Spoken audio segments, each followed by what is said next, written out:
Oh yeah. Oh yeah. Yep. Yep. We chillin'. Bros. It's time.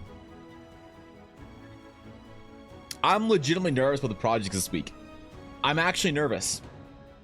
I'm actually anxious. We got an important project, and I got something that I'm not sure I want to share with anybody. I finished Withers.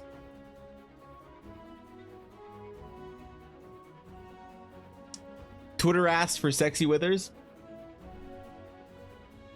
Okay. I did a thing. But good to see you. Welcome back to the stream. Welcome back to the VOD. It is indeed Tuesday. No, Wednesday. That's right. I couldn't stream yesterday. Yes, that's right. Dude, man, I had a weekend. Holy shit. I had a weekend.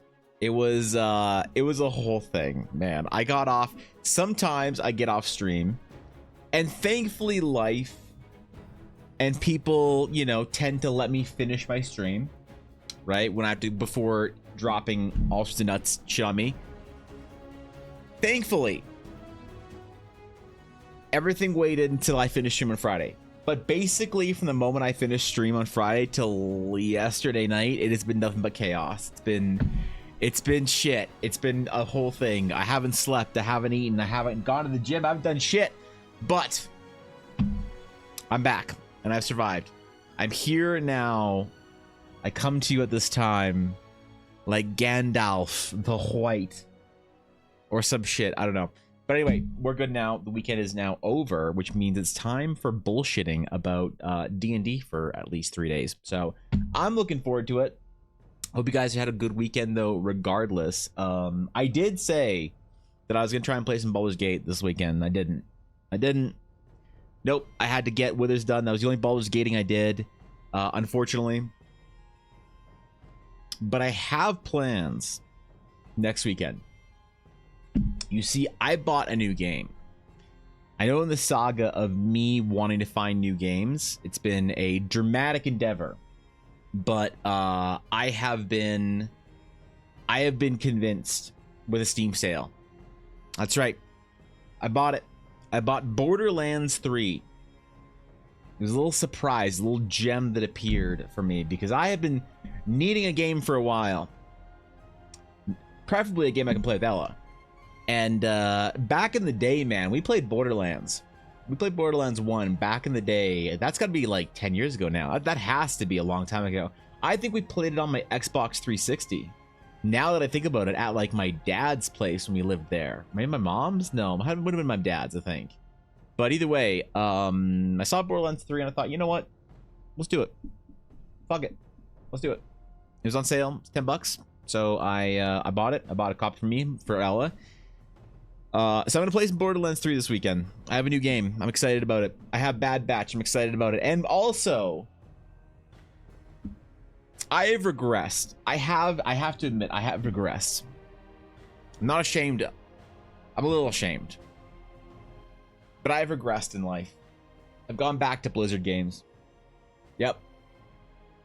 For the first time in probably 7 years, I reinstalled Heroes of the Storm. That's right. Reinstalled Heroes of the Storm. Last night I played a game and I played 2 games last night before bed. One of them I won and got MVP, and it's like I hadn't even been gone. The next game I played a champion I've never played before. Got called the N-word and the F-slur, and got told the KYS. So I was like, you know what? We're back. This is the Heroes of the Storm that I had missed, that I had gone away from, and now I'm back at home. Back to muting all chat, back to playing the game. They have ARAM, which is the only game mode that anyone should actually care about. Yeah, fine, actually, but I am out of practice. I don't remember how to play that game. I don't remember what shit does. I don't remember what champions do, and there's a whole bunch of new champions that I wasn't privy to. Because I stopped right around the time they said they weren't playing Heroes of the Storm anymore at Blizzard. Apparently they added some more heroes after that or whatever. I don't know. I don't remember what it was, but there was a couple of heroes that I'd never seen before. There's some chick with a sword, and I don't know what game she's from.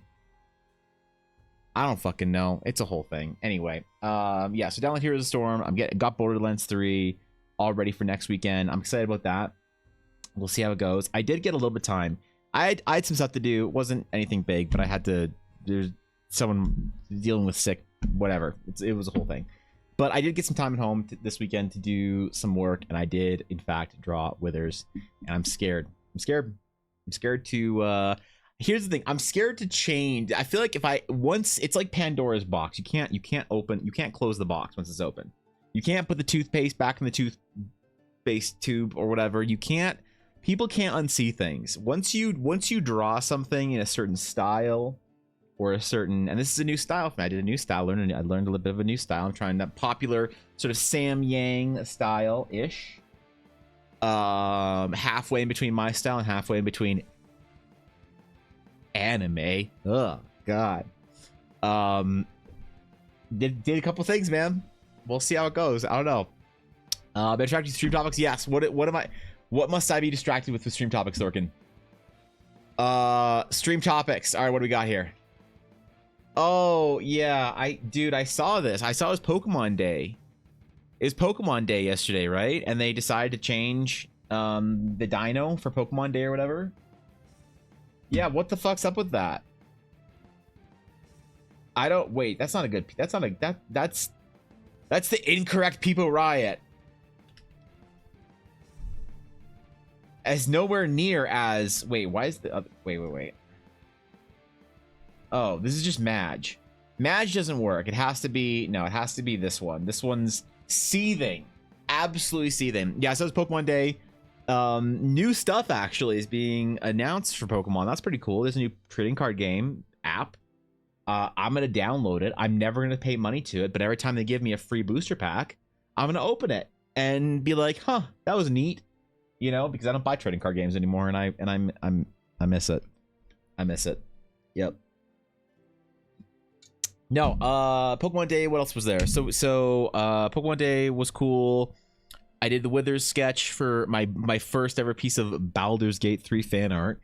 And this, I also did some research because we need to do some actual formal art. This is art that's going to end up in the campaign guide when we finish it for the adventure. So, I don't want to reveal anything just yet. But yeah, today's gonna be a bit of a busy day. Bit of a shorter stream. Still have some things from the weekend spilling over that I have to go do. Hopefully today and tomorrow are not too impacted, and Friday isn't impacted either. I might do something different on Friday though. I might do some character sketching for people. I don't know. Open invite, just crash the stream at any point. All right. Okay. All right. Yep. I'll do it. Don't think I won't.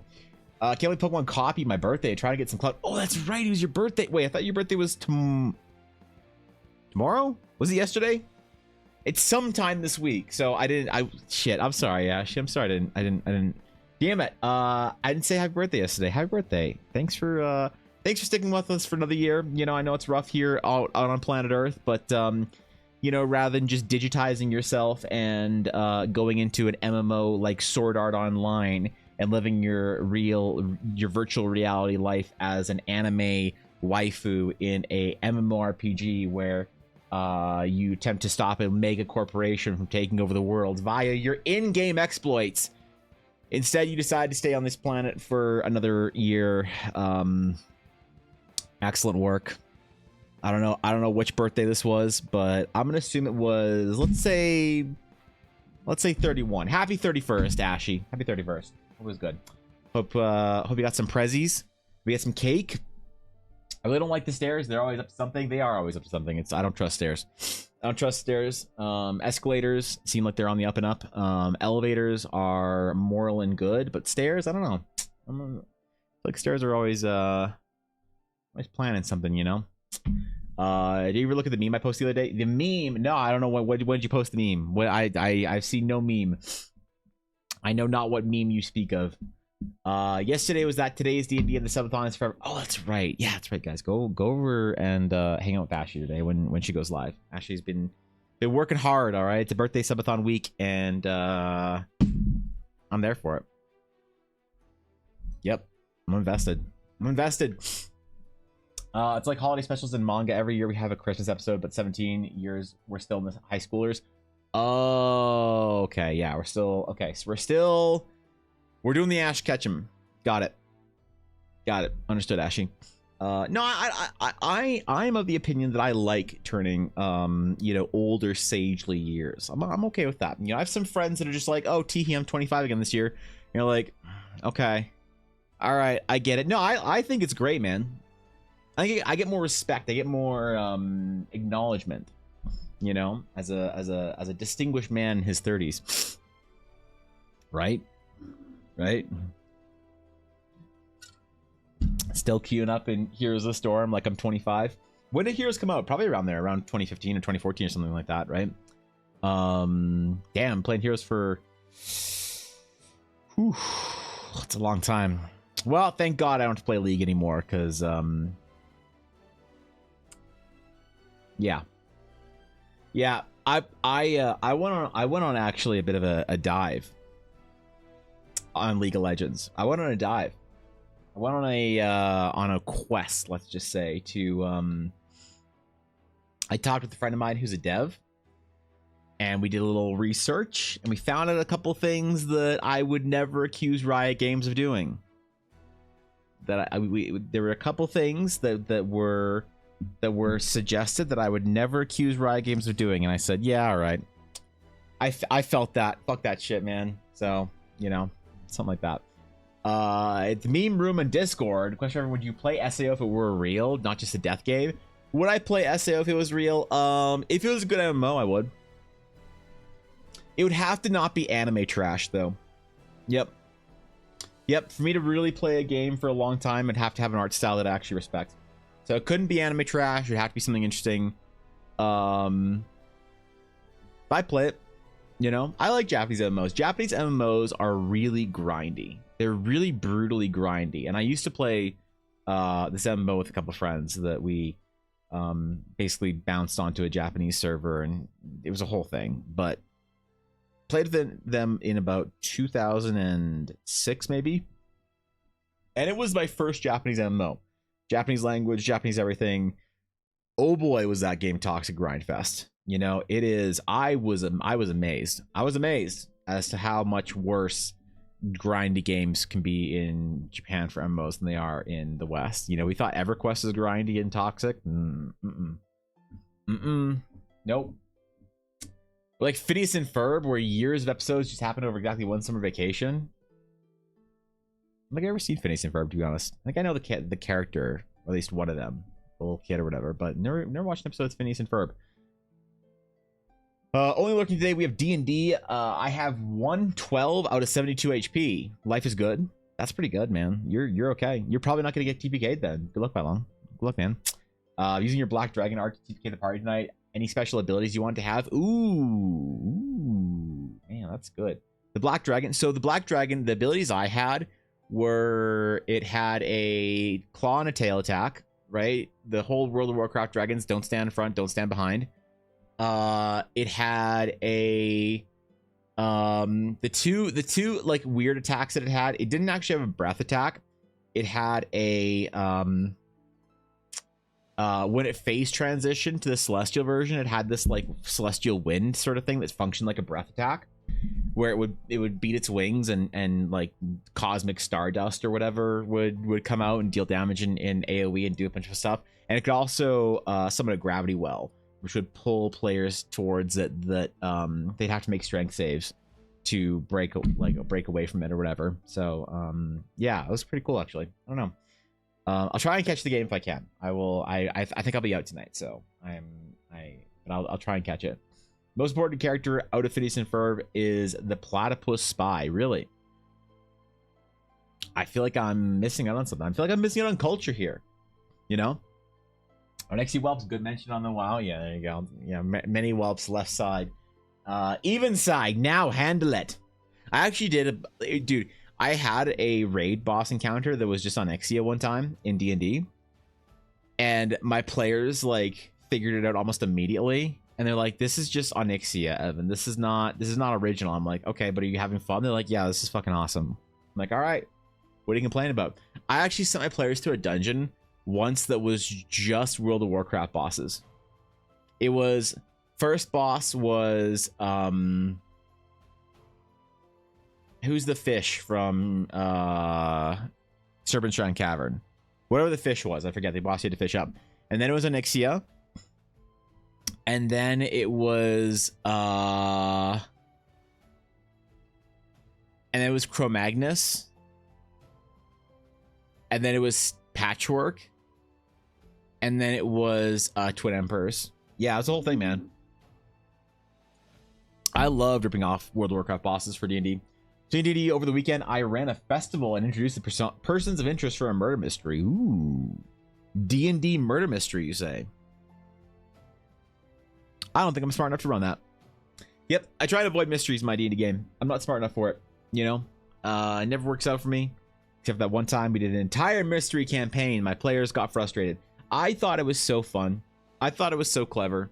But my players didn't appreciate it. I gave them these like cool puzzles. And they were just like, oh, I don't want to do it. And I'm like, oh, okay. And like, can I just RP that I'm doing it? And I'm like, sure. Yeah, sure. Sure thing, man. And then I just like, I never told them, but they were so resistant to the first puzzle I gave them that I let them just like snap their fingers, solve it in game, just roll a check. And then I had spent probably like 10 to 15 hours on really great puzzles for them over the next like 3 or 4 weeks that I just threw all of them away. I just threw all of them away, man. And I had to completely come up with a different story for my players. So I don't know. I don't know if maybe I'm a bad puzzle maker. You know, maybe I'm a bad mystery creator or whatever. Players given some other items you drew. They braced with a fire punch. Highly appreciated. Excellent. Good. That's why I do it. Somebody out there's got to appreciate it. I'm going to take requests this week from only people who will promise to use the items. That's right. That's right. If you request the item, you have to use it in your D&D game. That's what I'm going to do. I only want to work with people who are item enjoyers. That's right. Not just idea havers. Right? Because I know when someone has an idea for an item and they want me to, you know, draw their item for them. That's great. But I know when somebody just wanted to enter the exclamation sketch and then win something because they just wanted to be part of it. And, you know, it's still fun. But I know. And they think I don't know. I've caught on to it, man. I'm clever. All right. So I finished the Withers fan art. The Twitter poll. Where is it? Where is it? Hold on. I don't want to reveal anything just yet. All right. On Twitter last week, I said, I'm going to make Sexy BG3 art this weekend. Who should I draw? Who should I draw?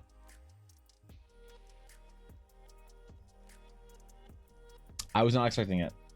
They mean I'm not allowed to sketch anymore? No, of course you're allowed, Jacob. What are you talking about? Best murder mystery campaign tip: set the scenario, let the players talk. They will invent the puzzles themselves, their own anxieties. Just nod and go along with it, projecting confidence. The idea of how it is now is highly underrated. Yeah, that's how I do most dungeon puzzles, to be honest. So I said, hey, which character should I draw? Now, I said Withers as a joke. Because here's the thing. Realistically, if I'm going to draw some hot Baldur's Gate 3 fan art, I know Baldur's Gate 3 players. I know that when I suggest, if I put Shadowheart anywhere on that vote, I knew with extreme confidence that Shadowheart would win. I knew Shadowheart would win because this wasn't just my chat. This was Twitter. Twitter's different, man. Twitter has a whole another side of it. Okay, whenever you suggest that you might draw you know, a character from Baldur's Gate 3. Either Asterion or Shadowheart are the ones, or Halcyon. Halcyon was on there, Halcyon might have won. But I had Sexy Withers. You know, it's kind of like, oh, haha, like someone's going to vote for Withers. But ultimately, I'm going to be drawing Shadowheart. That's what I thought. Of course, I'm going to pick the most mean option. Well, here's the thing. No, Steel. No, because realistically, the meme would be having to draw Shadowheart. Like, Withers is the obvious meme option, but Shadowheart is the real meme option. So I thought to myself, all right, fine. Okay. All right. You guys want to pick Sexy Withers? Fine. Fine. I'll do it. I'll do it. But I did a little different. Did a little different. Did a little Baldur's Gate 3 trickery here. My friends. I give you my take on Sexy Withers.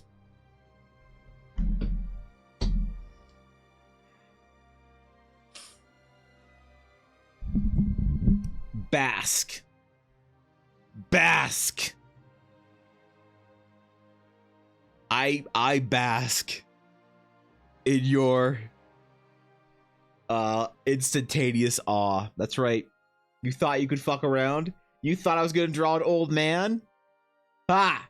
Joke's on you. I never draw old men unless they're naked. But that's art school, man. That's, oh man, I don't want to draw any more naked old dudes. I drew so many naked old dudes in art school. I'd actually be so good at it. I'd actually be so good at drawing a naked old man. Withers, you have no idea. It's like an unfortunate specialization once you go to an art school. You know, here's the thing: when someone says I am exclamation self-taught for art school, they say I'm self-taught. I never had to go to art school. All that tells me is you don't know how to draw naked old men. That's right. You don't know anything, man. If you haven't been to art school, you don't know shit. All you get from not going to art school is that you don't know how to draw naked old men, and that's something you should be ashamed of. So, that's the art school pitch. So I drew Sexy Withers. There you go. I didn't get a chance to paint Sexy Withers in. I did like a base color thing, but I didn't finish it. Maybe I'll finish it later. I don't know. But yeah, there you go, bro. There's Withers. There's Withers. You want a Withers? Fine. There you go. There you go. Now the question is, do I post this on Twitter? Do I risk it? I don't know if I do. I don't know if it'd be a good idea. Probably not. It's like one of those things, like the Pandora's box, right? Where you don't know if you could ever come back from it. If you don't necessarily know if there's ever. I haven't got Withers' background, by the way. Like, when in game I took a screenshot. That'd be funny if I did, like, Withers' background in game. But maybe not. Maybe it's not funny. Maybe I'm less funny than I thought. I don't know. It's not very funny, though. It's not a very high bar to jump over. What's up, Azura? She wasn't always a withered. Or understood the other assignment. Yeah, I know. Come on, man. It's good. I'm surprisingly good at drawing portrait of Danny Trejo, and I'm not sure how I feel about that. Ooh. Sure. Why not? You know, post it on Twitter. You made the poll already on Twitter. Now you have to show the result too after the interaction. All right, I'll post on Twitter. Do I post it as a reply to the poll, do you think, or do I post it as just like a post? I got to reply to it, right? Isn't that, or do I quote tweet it? Isn't that what you're supposed to do? Quote? Yeah. This is what you're supposed to do. Alright, fine. I drew Withers. Or I sketch Withers. Nah. I drew Withers.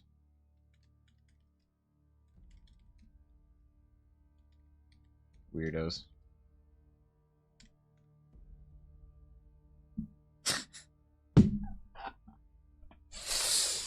That's the tweet, right? Is it right here? There it is. That's the one.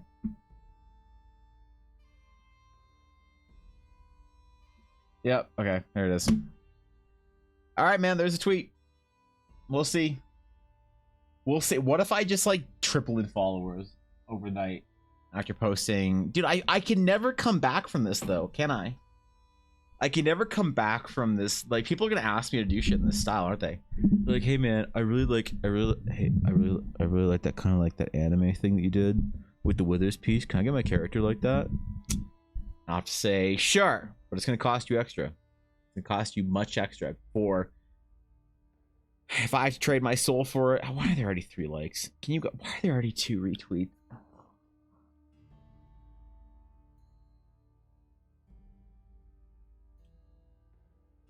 Oh my god. Okay. Well, that was a speed run. Good job, guys. Wait, what? 80,084 out of 10 stars? I'm confused. Post a sub. Wait. Do I post on the Baldur's Gate 3 subreddit? I'm just like, hey, I drew some withers. Is that what I do? According to my old prof, actual quote, you don't understand the effect of gravity on a form until you can draw it, the elderly. Unfortunately true. Yeah, unfortunately true. There's a question you should ask Fishy. I don't know anything about self promotion and such. Yeah. Why do you think Fishy's an expert? When did Fishy become the expert? Oh, Booba. Okay, yeah, I see. Remember that commission you did for me? What about it? What about it? That commission I'm gonna redraw at some point? Yeah, what about it? What about it? I don't know where you're going with this right now, Blaze. I don't know what you're getting after. Why'd you want to come back from this? Because you know, it's like how deeply do you embrace the meme? You know, how far down, how depraved are you willing to be over a meme? And it's like, I don't know if I'm legitimately the one to you know, to take on the world with this. Like, it's a powerful responsibility drawing sexy withers. Busy, I don't know if I am the right artist for the job, basically. You know, I don't know if I'm the one that is wizened enough, as it were. Fishy sound like a real expert when she joined your stream the other day. Oh, well, Fishy's an expert at sounding like an expert. Yeah, she is very good at speaking authoritatively about things. Okay, it comes with her being a university student at a high level. Most of what Fishy says, I've realized, is actually just BS. But she's very, very good at making it seem like it is all well thought out, researched, backed up, whatever. So maybe she is. I don't know. I should ask her. What if she'll give me a well-researched answer? May I borrow this for research? All right, chill. All right, chill. Look, Withers is going to Withers is going to be the most important character in Baldur's Gate 3. Also, Withers enjoyers will notice that I did a little thing, man. I did a little thing for Withers enjoyers. I did a little skull with the hey, listen, no spoilers. Whoops. No spoilers. But like, you know, doesn't anyone get does anyone else get it? Am I very clever? Is this no? Okay, no one knows what I'm talking about. All right, somebody who's a Withers enjoyer knows what the skull with the feather on it is, and I won't spoil it if you don't. So, who's the student? Who's the professor? Ooh, good point. Good point. I think Fishy has a higher level of education than me at this point, so I guess she wins. I think she has more letters after her name than I do. Maybe not, actually. Maybe not, now I think about it. Actually, I don't know. That's a good question. Can't talk, busy making cheeseburgers? Alright. That's important. Yeah, that's important. I'll give that a pass. How much for a second version of that commission? I'm just gonna... Oh my god. I'm not taking anime commissions. You know, curse this one. Do you know how many times I had to redraw this? Because I had to. Yeah. Yeah. Well, anyway, there's Withers. So hope you guys enjoy it. Hope y'all who participated in the poll feel some part of pride and justified and some part of shame. You know, in whatever order you choose to feel it. All right, but I gotta post this to Discord too. Wait, hold on, where's the right Discord chat? Where is it? Where is my sketchbook? Okay, there we go. Withers. Yep. Got it. I'm never gonna forgive myself. Okay. All right. That's what I did this weekend. Why no scroll in the skull? Because you don't need a scroll. Yeah, the basic, the old school icon is just the feather quill, the quill and skull, right? Yeah, listen, we gotta be old school on this.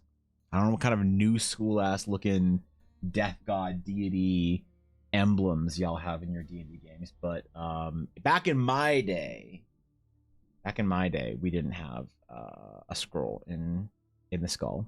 I don't know. I don't remember any scroll in the skull. Either way, so that's Withers. Maybe I'll paint it out. I don't know. I did some color blocking, then I lost time. So I had to go back and forth to doing a whole bunch of shit this weekend. It was not fun. I did not enjoy weekend. So maybe I'll try and finish this next week, and we'll see. I'll paint it out and post on Twitter again for more clout. The thing about art on Twitter is you got to post multiple stages of it. All right, you always got to post multiple stages so that you can farm as much clout as you possibly can. But hey, our project today, I need to do some Astral Sage art, some official Astral Sage art for our campaign guide and all that stuff. And the problem is, though, we're at a point here where I need to commit to a couple things, right? Our Sage designs up until now have all been more unique character by character, right? However, I need to create the base rule for what Sages look like. Because imagine it like you have your character selection screen. That's what I'm thinking about. Like in a video game, you have your character selection screen for either, you know, your class or your race or whatever you're picking, right? And I'm thinking about the artwork that you'd see for your classes, or what the default character when you you know, select a character class. What are they wearing? What kind of outfit are they sporting? What kind of information are we giving our players? And so I need to figure that out, because you know, characters like Rosa and like Scarlet and Marcus and all of our Astral Sages we've designed before, they're not necessarily the base, the default. No Sage necessarily is, right? It's not like a uniformed order or something. Like Sages will vary in appearance, but I need to find kind of a basic vibe, right? Like a basic like class armor in like Final Fantasy, you know? Something along that line that really kind of communicates that we can do a similar vibe of armor on like a male-female kind of character, show off some different races. I was going to do a Geminos and a elf for them. Because I think the knights I was going to do a human and maybe Dusarian. I don't know. Maybe just 2 humans, because it's easier to sort of project yourself onto a human character than to see, you know, when you're trying to pick out a character class, a crazy different thing like a giant purple orc or whatever. I don't know. There's got to be some theory in it. Either way, we need to figure out what the base idea looks like for Sages. What are they wearing? What kind of materials do they use? What kind of, you know, patterns are culturally relevant? I mean, we had lots of cool designs with Rosa, lots of cool like little trinkets and stuff. You know, they have all sorts of different little tools and gadgets and whatevers. But like a lot of this character, because this was the first Sage we ever drew, a lot of this character is more referential to her heritage, Rosa is more of a character who's a Stone Markian than she is an Astral Sage, right? The whole like blouse with embroidery on it, it's very like sort of Eastern European inspired and all that. You know, the knife is definitely not a Stone Markian thing. It's more of an Elvish blade. You know, she's an adventurer more than she is a Astral Sage. And we've done other Astral Sages that sort of have different vibes depending on how you look at them. But we need to figure out what the base looks like. What do you look like when you go, or what do you see when you go to an Astral Sage temple and you have, you know, a dozen or more sages all sort of, you know, lined up doing meditations or ritual or whatever? What's their general vibe, right? What's up, Cal? Where can we sign up for this class? Which class? Yeah, which one? I don't know. I don't know about no classes. All right, I ain't hosting any classes. Come on, bro. And describes no value to said scroll, for it is the quill that is mightier than the sword, not the page whose form crumbles to dust with time. Yeah. Yep. That's exactly why. Dude, I saw some shit about some Pompeii ass scrolls just like fucking being like X-rayed or whatever. Dude, that's some cool shit. I don't know. I'm always a fan of archaeology, so I have risen from the depths of my bed. What are we doing today? Well, I ruined my career. I already did that. Yeah, I ruined my career. What else? Not much. I think we're still in the intro for the most part. So I think I'm a bit settings. Hope we're doing okay. We're doing a little short stream today, just chilling. Take a little bit. No, we're not.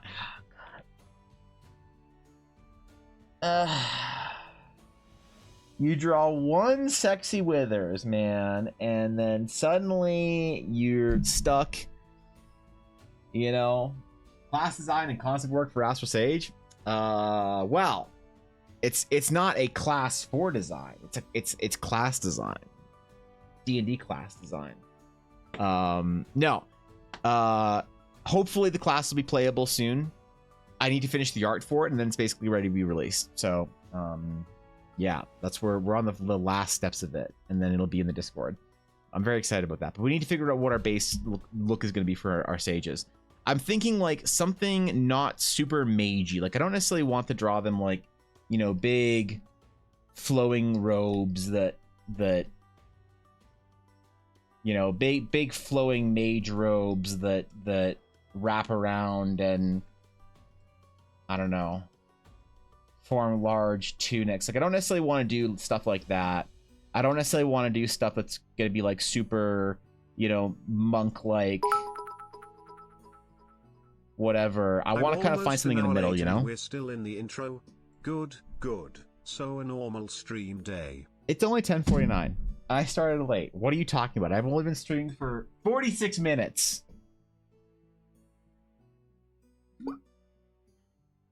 It's only been 46 minutes. What are you talking about? Yeah, what are you worried about? I don't know what you're talking about. This feels like slander, Senix. Thank you for 100 bits. I appreciate that. That's very generous of you. But yeah, I don't necessarily want to do like large flowing like magey robes. And I don't necessarily want to do like super, I don't know, monk-like stuff. I need to kind of merge the two. I need to merge the mage with the monk in a certain way, right? But I don't really know what to like base it off of. What cultures to look at. You know, I think that there's definitely like in our Astral Night, there's definitely sort of that like, I don't know, old you know, Asian kind of input. There's a little bit more of the sort of the Christian world, the Byzantine monks in the sages, more the paladinly type things. But when you look at like monk robes, like they're pretty diverse, right? So it's like a mixture between a monk and a mage. But that's hard, right? Because in a lot of them, simplicity is part of the point of it, you know?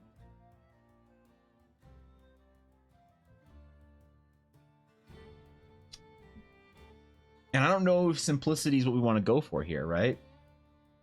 But this kind of embroidery is pretty cool. I don't know why that dude has a skull. I also don't know why that dude has a room of skulls, but you know, I don't know if I would ask him realistically. I think I'm gonna let him just do his thing, bro. Lots of flowing material. We could do like very flowy looking characters, but I feel like it's not conducive to adventures. These are also archaeologists and dungeon delvers. That's the problem. Every sage is an archaeologist, is a monk. Every sage is an academic, a caster. It's like trying to bridge the gap there is like the complex question of how would they necessarily, let's not think about it from a game design perspective or like a world building, like, or a game world building perspective. Let's think about it from like a storytelling perspective.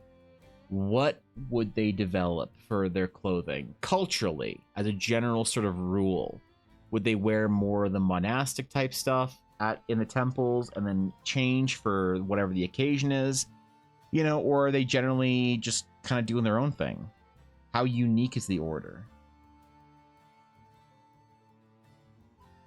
And I haven't really wanted to narrow anything down to like official content for the release because of this, you know, because it's kind of a complex topic, right? What do you say about something like a kimono from Jiu-Jitsu? Wait, what?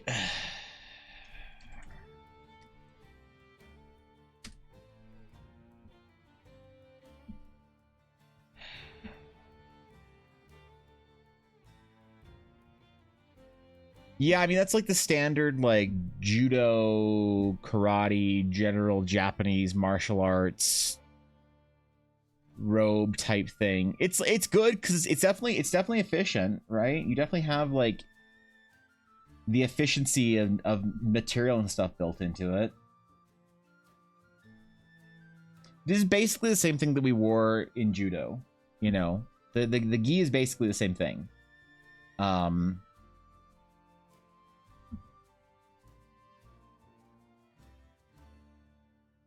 I worry that if we go too like Japanese inspired, that we're gonna run into territory that makes us similar to Jedi. And I think we already have like an esoteric sort of power that we're like, I'm always aware of being not caught as a reference to Jedi. Right? Does that make sense? And I worry about a lot of this sort of like crossed over, you know, robe type things. I'm worried we're gonna get too, if we go too Japanese, we're gonna get too Jedi. That's like my big concern. But maybe not, you know? Maybe not flowy robes, perhaps billowy blouses and MC Hammer parachute pants. Yeah. Just give him the hammer, man. Just go straight 80s on it, you know? Didn't want to say about Jedi vibes indeed. Yeah. Yeah, like my main concern with that kind of stuff is getting too Jedi, but it's not like Jedi own the sort of like crossed fabric, you know, bound with a belt type thing. But like perception and reality are different things. This is all like Viking shit or whatever, right? You know, perception and reality are very much things that I consider quite a bit. Right, like you can't necessarily name things in similar ways to other fiction. You can't like have certain design. You know, like what's the thing that's kind of been ruined by something? Not necessarily ruined, but if you have like flowing floral elvish designs, people just think that you're referencing Lord of the Rings, right? If you have sort of a esoteric magic user that organizes themselves into orders, I think you risk sort of running into the Jedi comparison.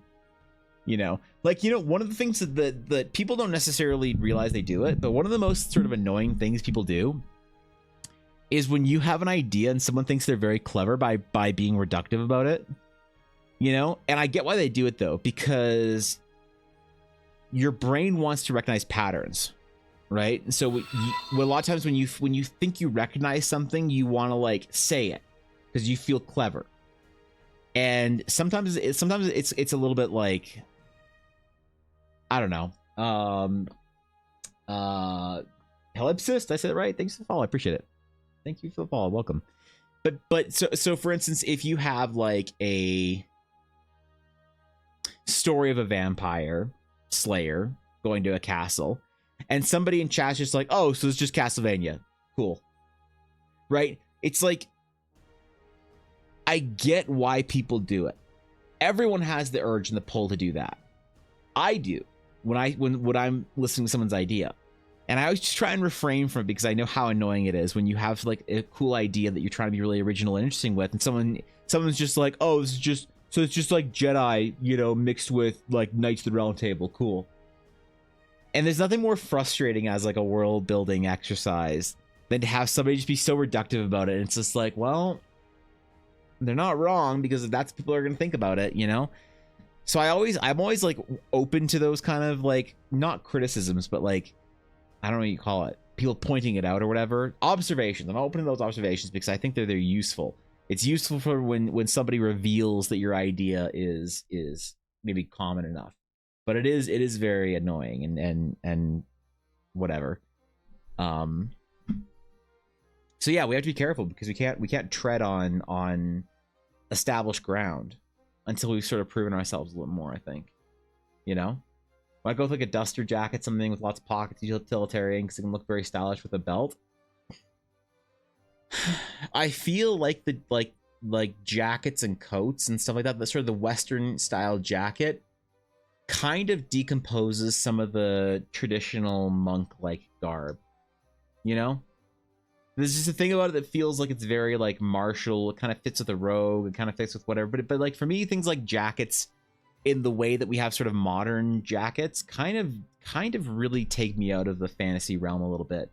It's like one of those sort of like modernizations that I feel like always removes a bit of the fantasy flair. People love it in their fantasy though. They love it. You know, you look at characters in like Critical Role, like Percy. You know, people love putting their characters in that kind of like period piece sort of jacket style. And I always feel like it sort of diminishes the fantasy just a bit, you know, or the period, the time period we're going for, which is more like medieval fantasy. But like, yeah, I mean, along that line, something very utility based would be good. My way of handling that is just to give them a whole bunch of bags and shit, right? But I don't know if it's a good idea or not. You know? You're probably right, there's a better way to do it as part of their clothing, you know? Have different layers of clothing for what they're actually currently doing, robes for walking around or teaching, take off for field work, take off the jacket and go down to sleeves when fighting. That's complicated to show one character in one, like if we were to go to Final Fantasy 14 Red Mage.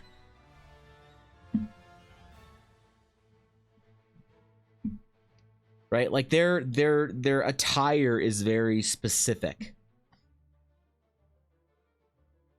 You go to Black Mages. Their vibe is immaculate. You know, and they have sort of different vibes. All the different casters in like Final Fantasy 14 is just an example. They have very specific vibes. And so it's like, how do you showcase your character with the maximum amount of vibe? Because like, yeah, we could sit here and be very clever and think like, oh, well, like here's the utility of like, oh, well, they have this type of clothing for this thing. They have this type of clothing for that thing. But like, I don't think that's the best way to communicate to a player in a one shot, like, here you go. Here's the only piece of art you see of this character. What now? You know? Mr. Streamer, sir, only would like some feedback on their art. All right. All right. Always. Where is it? Let's see.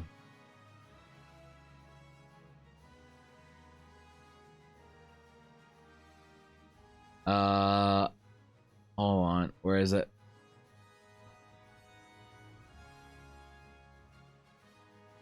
I'm scrolling. I see lots of Venus stuff. All right. Okay.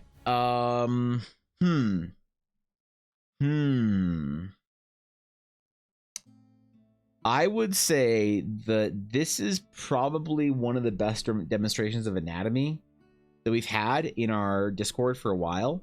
Like, I know a lot of people have been trying very hard, you know, but like, you know, you ask me for feedback because you want to understand more about your art. If I can elucidate some of your process for you to reveal maybe the next step, that's always what I go for. So I think this is great anatomy. You know, this is the combination of gesture, perspective, and anatomy. What when you add those things together, what do you get? You get perfect figure. So you know, this is obviously Ashy slaying Ulner with a keyblade, that or a fishing line. I'm not quite sure, but I think it's one of the two. I'm gonna hope it's one of the two. Always, of course, you know, the narrative designer creating a common, you know, basically it's like the birth of the Nephilim, the Igor Sidrinko piece, right? I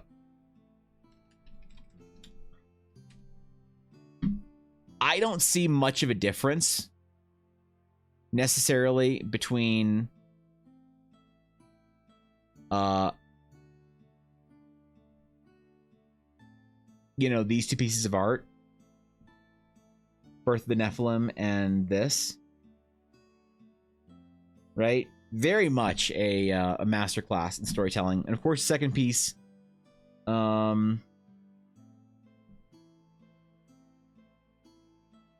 mean, this just goes to show you that really, I think Japan needs to catch the fuck up,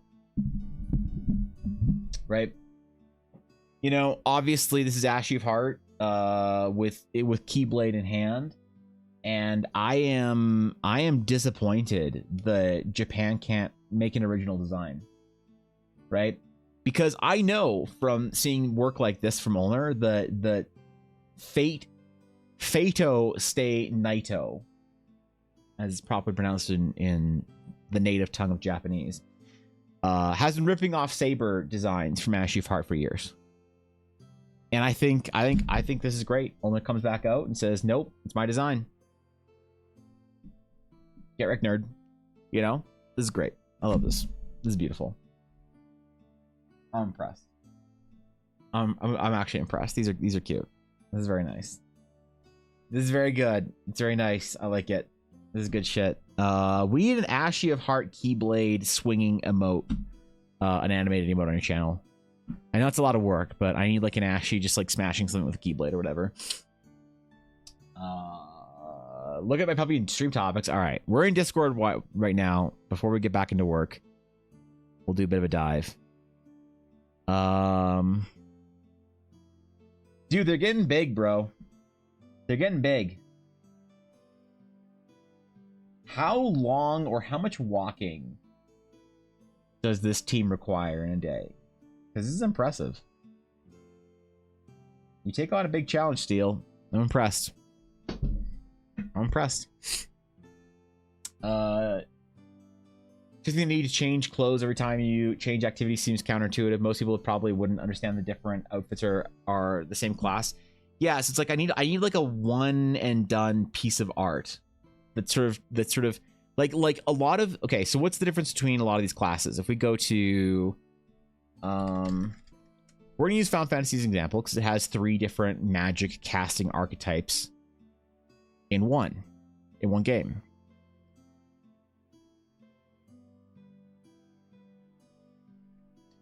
You're a black mage. We have our red mage.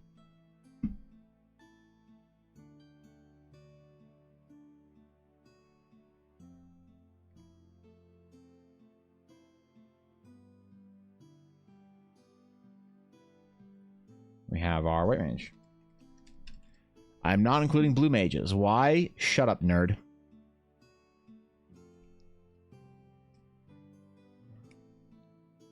So the interesting thing is, one of the main components that sort of communicates difference is silhouette, right? But also, you know, there's certain things like color and design patterning maybe is better. So for instance, white, if we search white mage, class armor.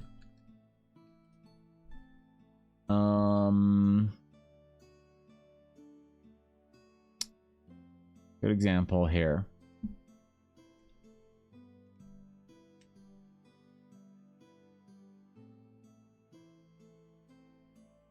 Ooh, it's a little bit low res. Ooh, it's low res.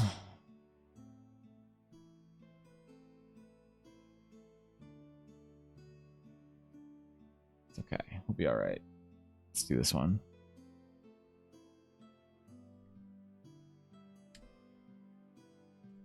Ooh, it's better res. Wait, did I just mess up? I think I messed up.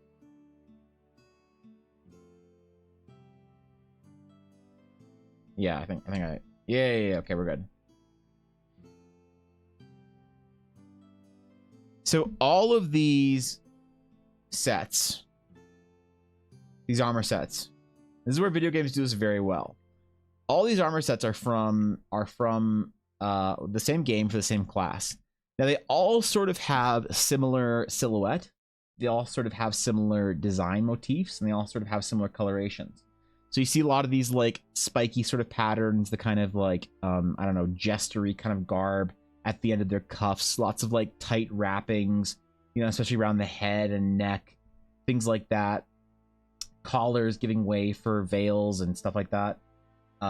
This one's the most different one, which is kind of interesting. But like these three all really look like they kind of belong in the same order. They have the same kind of materials. You see the sleeves are sort of like...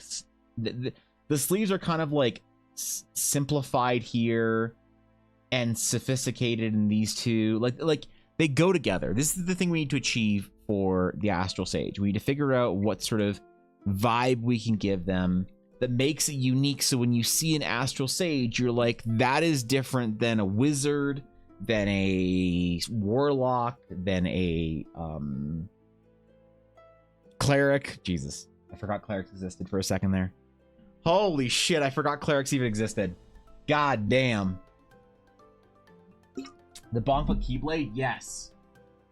That's what we need an ashy Keyblade Bonk or whatever. We go simple and have unique tabards that everyone wears with whatever they are wearing that is the individual style. It's immediately recognizable, but also simple to add to any person without locking every potential person to being overly complicated and matchy. Well...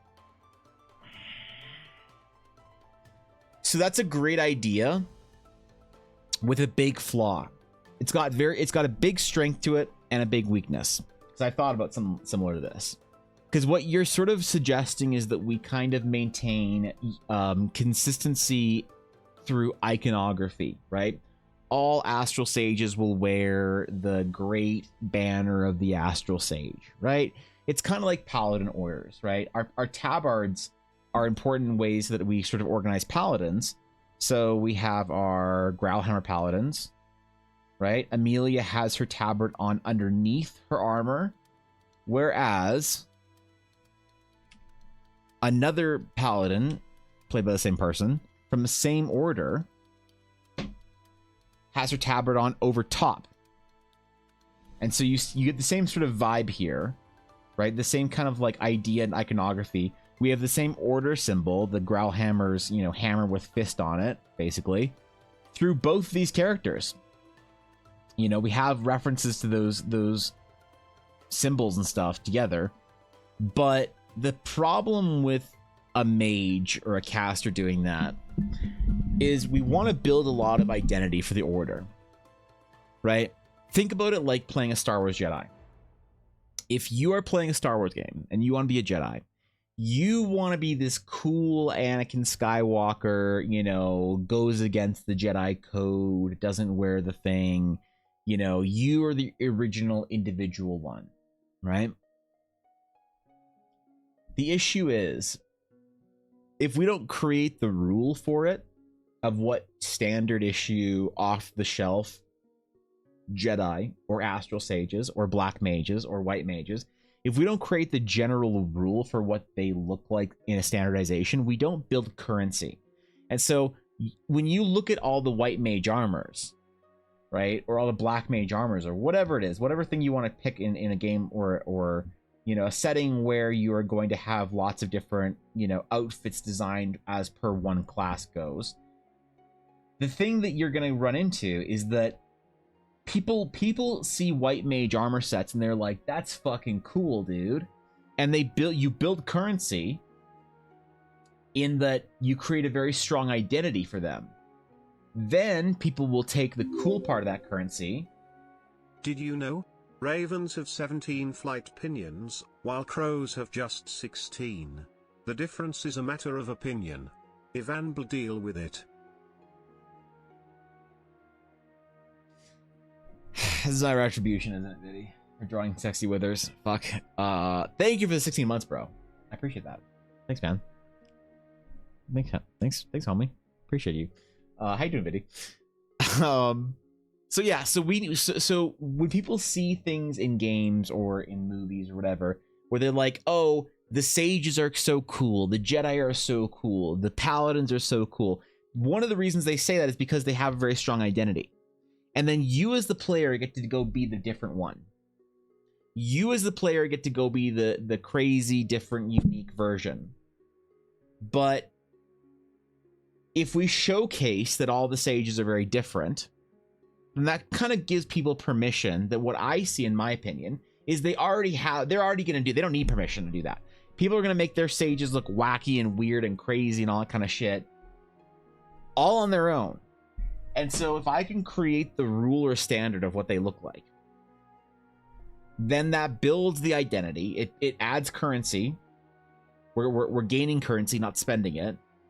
And then use the player to be the ridiculous cool one that does crazy shit. So the reason why it's like the reason why, like, because I really agree that's a great idea to give them like one central piece of iconography and then allow the players to be like their own individual selves. But the problem is, the big weakness that I see, because I've already run through this idea, is that then you don't build the sense of identity. Like, it's a sketch that has a lot of identity to it. The original first Astral Knight sketch, right here, it has a ton of identity.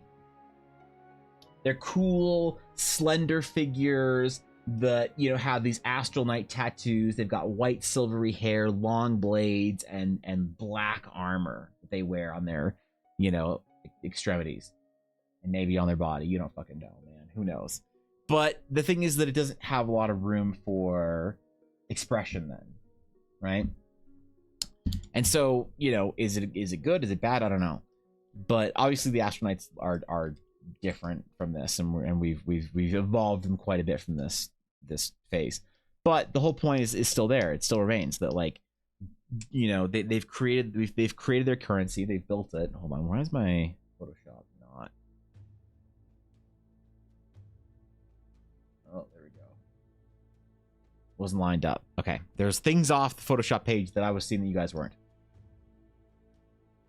Anyway, so yeah, so things like like style, repeated symbols, fabrics or materials, a general feel for what, like, the most recent sage we've done is we have like Scarlet.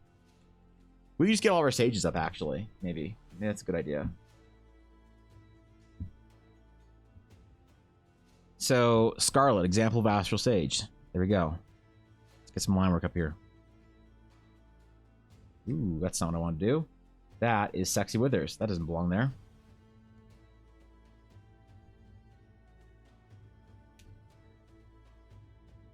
So we'll grab Scarlet and put her on here.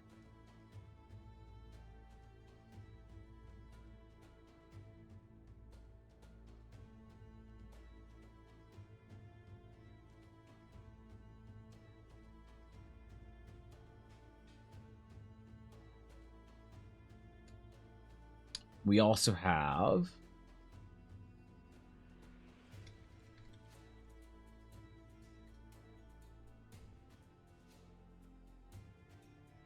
oh wait, whoops.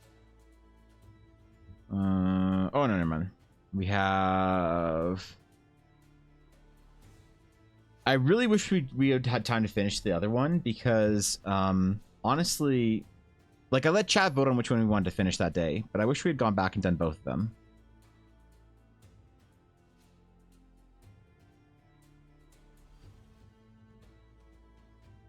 me just merge all this shit together real quick. We have these two.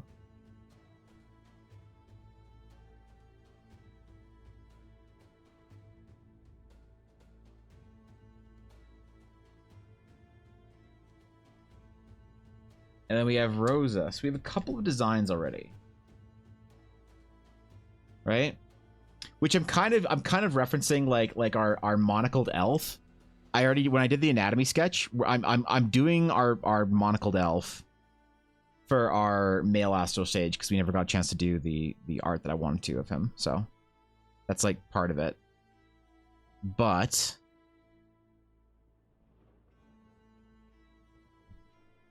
I think I like the cloud pattern that we have through our characters, a couple of them. We have this cloud pattern being sort of a thing that sages seem to wear. I don't know, man. The back door open so they can run around the backyard and the daily trips to the 5-acre dog park. I'll do it. Yeah, okay.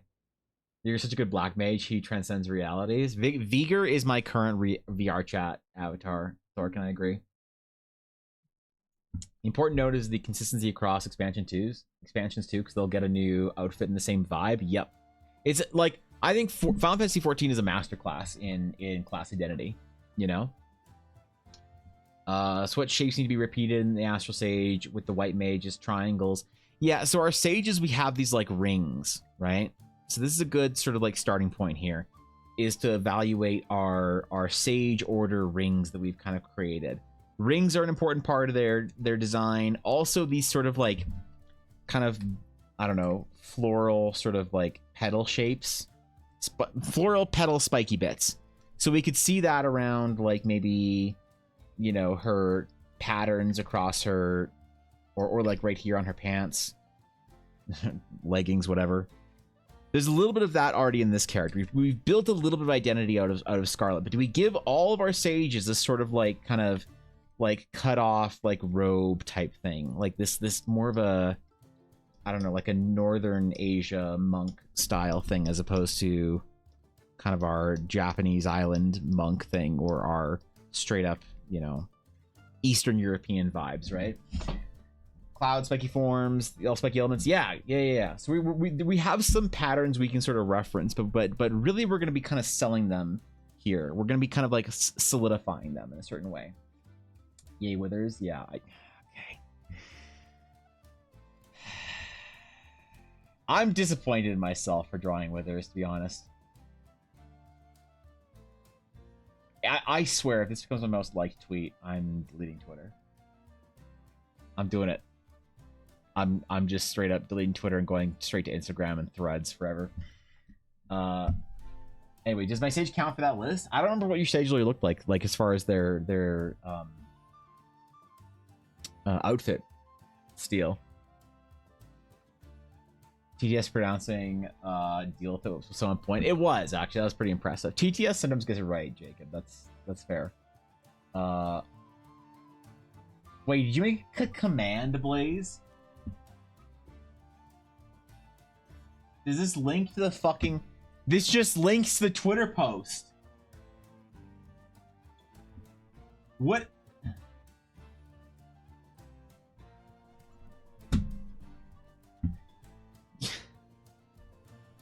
You were supposed to use your powers for good.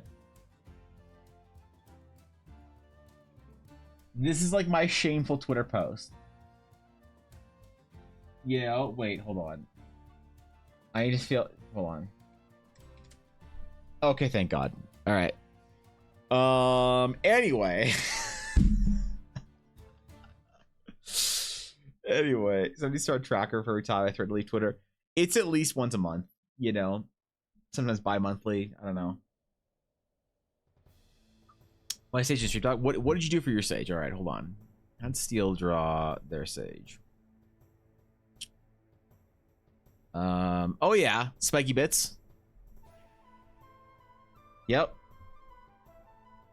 That's right. I remember the sort of the scale pattern. Yes. And you had the iron, the glove thingy. Close on a lot of these things, you know, the rings and whatnot. I don't know. It's pretty good. I think it's a pretty good Astral Sage. There's a lot of familiar elements in there. I like that.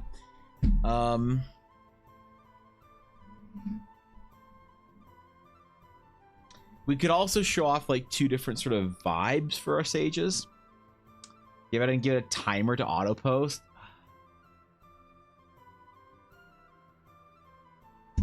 Okay, that's fair.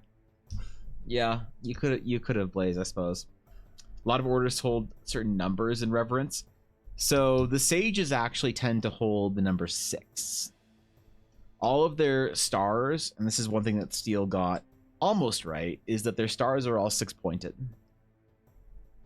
So this specific Mandela is important to Astral Sages. It's the 6-pointed star, I guess. Ring. They're all rings, but they kind of form a star, I guess. So and also this shape. This shape's also important. This is like a very old, you see this on Rosa as well, on her bag. Right here. The same sort of it's basically circle with line and line, you know. Circle with 2 pointy bits. The amount of pointy bits on any given Astral Sage item is important. So original idea was he used to be a Sky Knight, then his buddy died, retired to be a Sage. That's why the armor. That's right. That's right. Remember. That's so involved into the world building. I'm impressed. So we could kind of go with like I kind of like this sort of nomadic desert wanderer vibe we have for one of our sages. I like the more cloud ordery kind of thing we have for another one of our sages. I think we create 2 sort of different examples and vibes of Astral Sages with as many references and similarities and patterns as we can. So our pointy bits, you know, our rings, our trinkets. The Astral Atlas is going to be a reference, I guess, that all of our sages will have really in one way or another. We run there, one there, one there. Every sage I've drawn has an Astral Atlas with them. So that's also one indicator of the class, I suppose. Some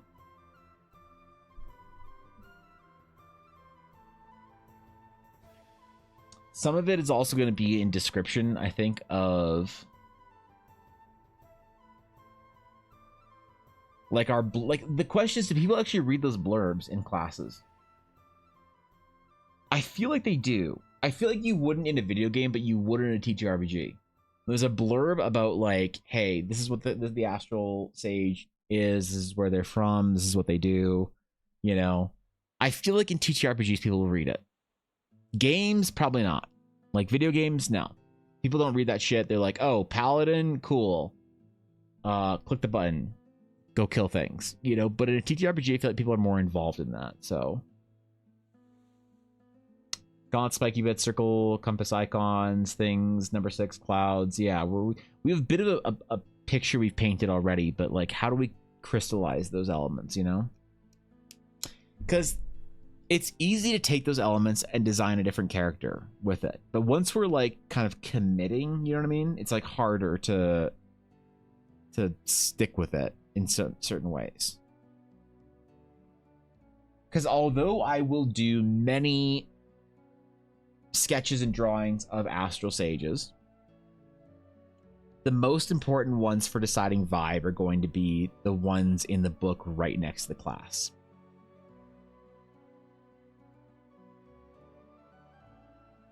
Or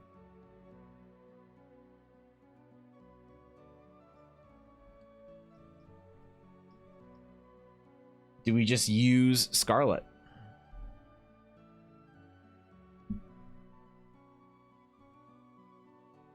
And say we've already got the art.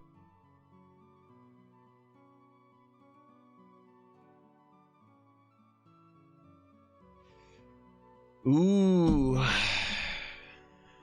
That's tempting, actually. One seems more like a scholar, the other seems more like a traveler. Yeah. They do, especially the first time, though. Yeah, you're right about that. People will definitely go through the blurbs in TTRPGs, which is like kind of unique and actually really nice that people actually go through that kind of stuff in TTRPGs. You know, a lot of like game developers don't really have an opportunity to showcase their how cool their like classes or whatever when it comes to, you know, video games, but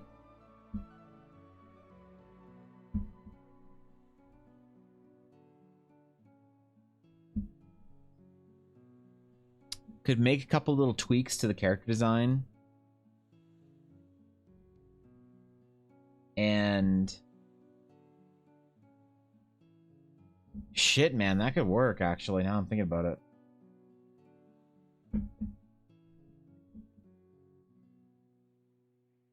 That could fucking work. But is this a good piece of art is also the question. If we're gonna do, so what we could do is we could do more of the like the nomadic traveler, like for our like male character, we could do more of like the Malaya vibe, and then just literally use this piece of art that we've already made for our Astral Sage. So Ella could be basically playing the quintessential Astral Sage.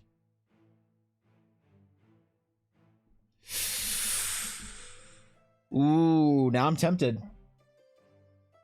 Usually paragraph 2 about how the class works and what they do. Yeah, is there usually like in custom classes like a, hold on, let me get up this for D&D. Let's see what they say about this for D&D. 5e PHB. I'm gonna get up my PHB real quick. I'm gonna get my D&D Beyond PHB. Okay, we're gonna go to Druid on D&D Beyond. Yep. Is there a playing a druid? Creating a druid. When making a druid, consider why your character has such a close bond with nature. Perhaps your character lives in a society where the old faith still thrives, or was raised by a druid after being abandoned in the depths of a forest. Perhaps your character had a dramatic encounter with the spirits of nature, coming face to face with a giant eagle or a dire wolf and surviving the experience. Maybe your character was born during an epic storm or volcanic eruption, which was interpreted as a sign that becoming a druid is part of your character's destiny. Have you always been an adventurer as part of your druidic calling, or did you first spend time as a caretaker of a sacred grove or spring? Perhaps your homeland was befouled by evil and you took up an adventuring life in hopes of finding a new home or purpose. Is that it?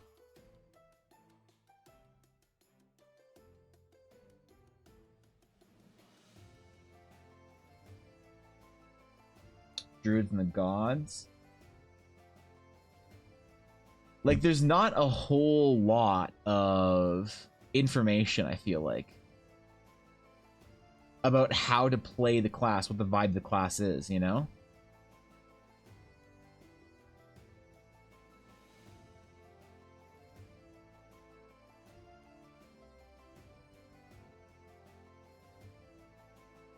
So are people really going to tolerate like a half page, you know?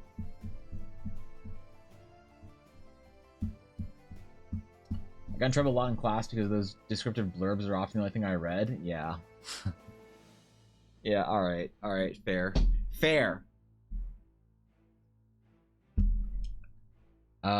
Spiky gauntlets, finger talent type thing, spiky pattern motif on the clothing or clothing edges, 6 cloud patterns, the 2-point circle embossed on things. Yeah, maybe, like, honestly, maybe, fuck, man.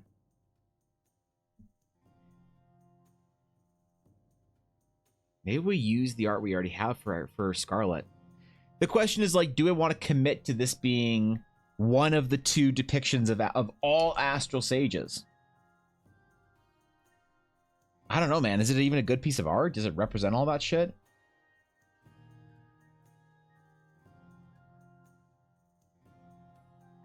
I feel like it might not be my strongest piece, you know? Maybe it is, though. Fuck. Ooh. This week's gonna be so complicated, man. Or so difficult.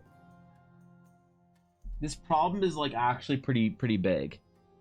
Because this is gonna be official art that people are gonna, like, the only art that some people are gonna see. People who are part of stream and whatnot, you guys have seen all the sages and whatnot, all the concept sketches, everything. But people who open the book for the first time, or open the PDF or whatever it is, there's only a couple pieces of art they see. MCM does that thing with their classes where they include a short story about a character who's that class and their role that they play. I can send you a snippet of the Beast Part 1 if you want to take a look. That'd be great. Sure, yeah. Yeah. You read half of it. Yeah, I know there's a little bit more in there, but it's not that big, right? You know?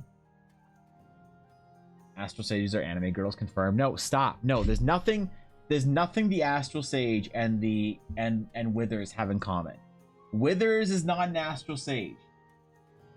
I need to be very clear on very clear on this.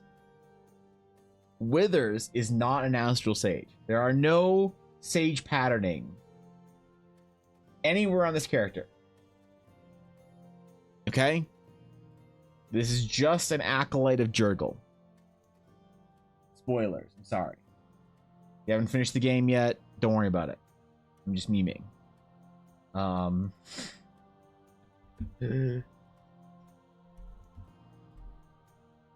Because I could do Scarlet and then do another like more wanderer, traveler, monkey kind of sage, right?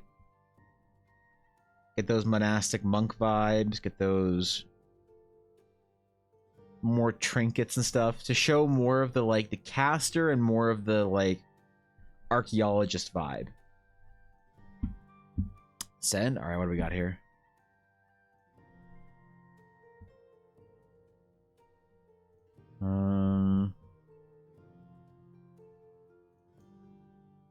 Yeah, this is a great video. Thank you. Oh, it's not too big. Then that's okay. Yeah, you just get a couple little like blurbs. That's not too long. I actually like this. I'm gonna read through this and see what kind of story they want to tell.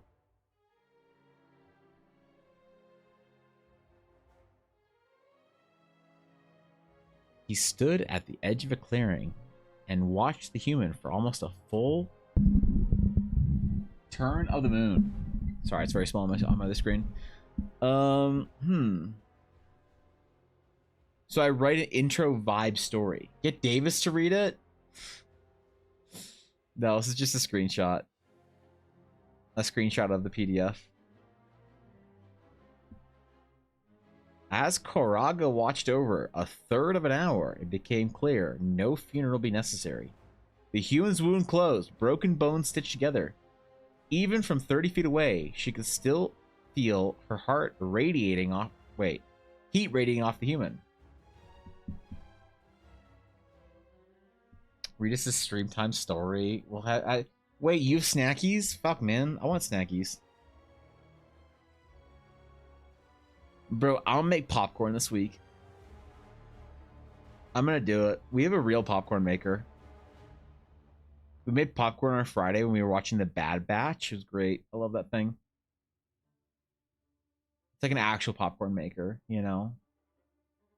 That makes it with like coconut oil or whatever and like the movie theater popcorn spice or salt or whatever. It's real, man. I have a melted milkshake and cold coffee. Oh, that's not a snacky. That's a disappointment. So this story basically just kind of covers like how they interact with the world, right?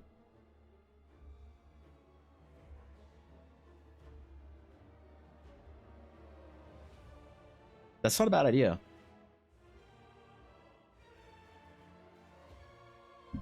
If I did something similar with the Sage and like told a story more or less like, hey, this is how they kind of like... What story would I tell though? Probably like them finding some runes or whatever.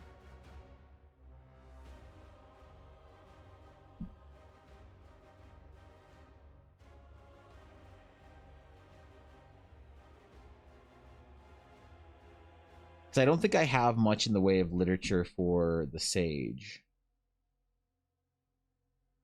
Like a story here. I have the Astral Sage introduction. Wait, do I have secret shit on here that no one's allowed to see? Hold on. Hold on, is there secret stuff here? There might be. Hidden lore! There is!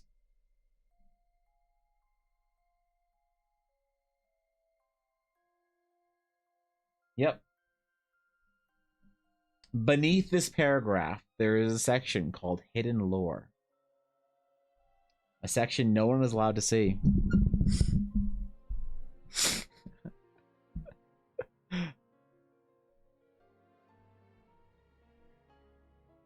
An astral sage is a practitioner of the mysterious and widely unknown art of astral magic.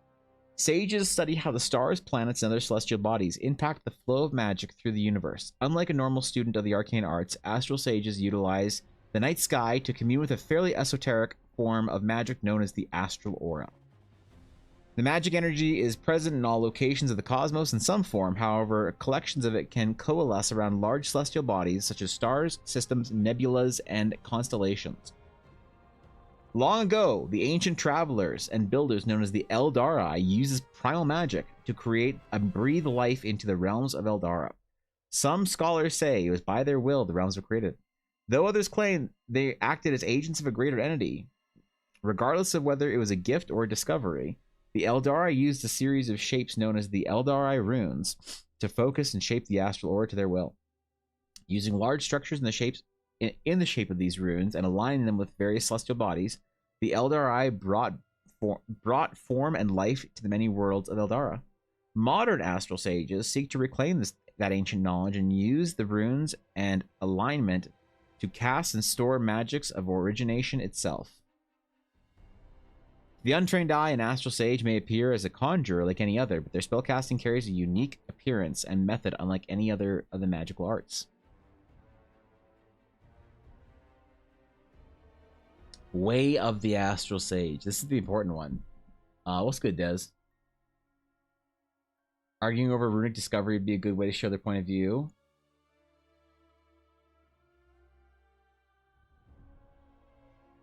What would they be debating about it?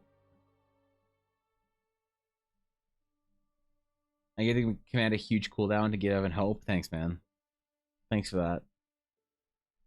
You know, should it be my pinned tweet? Should I unpin my print store and pin Withers? It's done.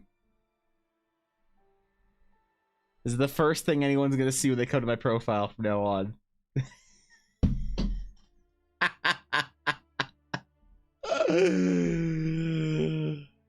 That's fine. I have a pinned tweet I need to pin in a couple days, so I'm not worried about it. Yep. Either what it really does or how to use it properly. That's a good point. Although every sage is different, the order at whole is only loosely organized. There are a few qualities unique to astral sages that identify them. In general, this is not really well edited, by the way, in case you're, not caught up. In general, sages are not quite as scholarly as their other arcane counterparts. While academia is important to them, a heavier emphasis on meditation and a balanced mind is placed on their order. Simply learning the runic symbols and channeling techniques are not enough to evoke the powers of the astral aura. Sages place a heavy emphasis on alignment and harmony. Runes open up the path of the stars, and alignment of the constellations and worlds empowers the spell. However, the sage must be open as a conduit for the power as well. Like, I kind of reference a little bit of this with the other articles, like later on for stuff, like the Astral Knights. Or the Sage Runes? No, where do I go into this? I forget.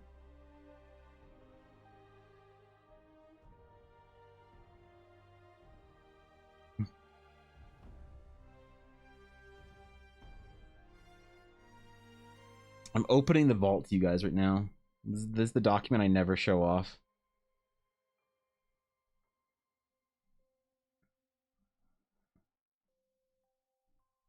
Yeah, maybe a narrative is better than just like a codex entry.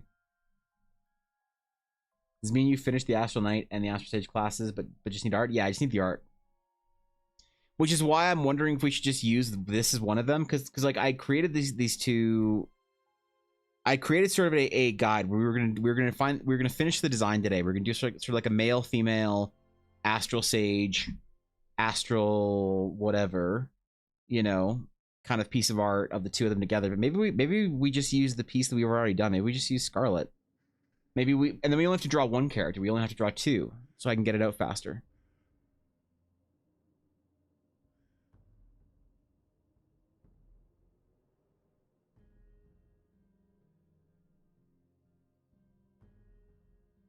We could do that, to be honest. That could work. Wait, what is a crystal girl? What is I'm confused.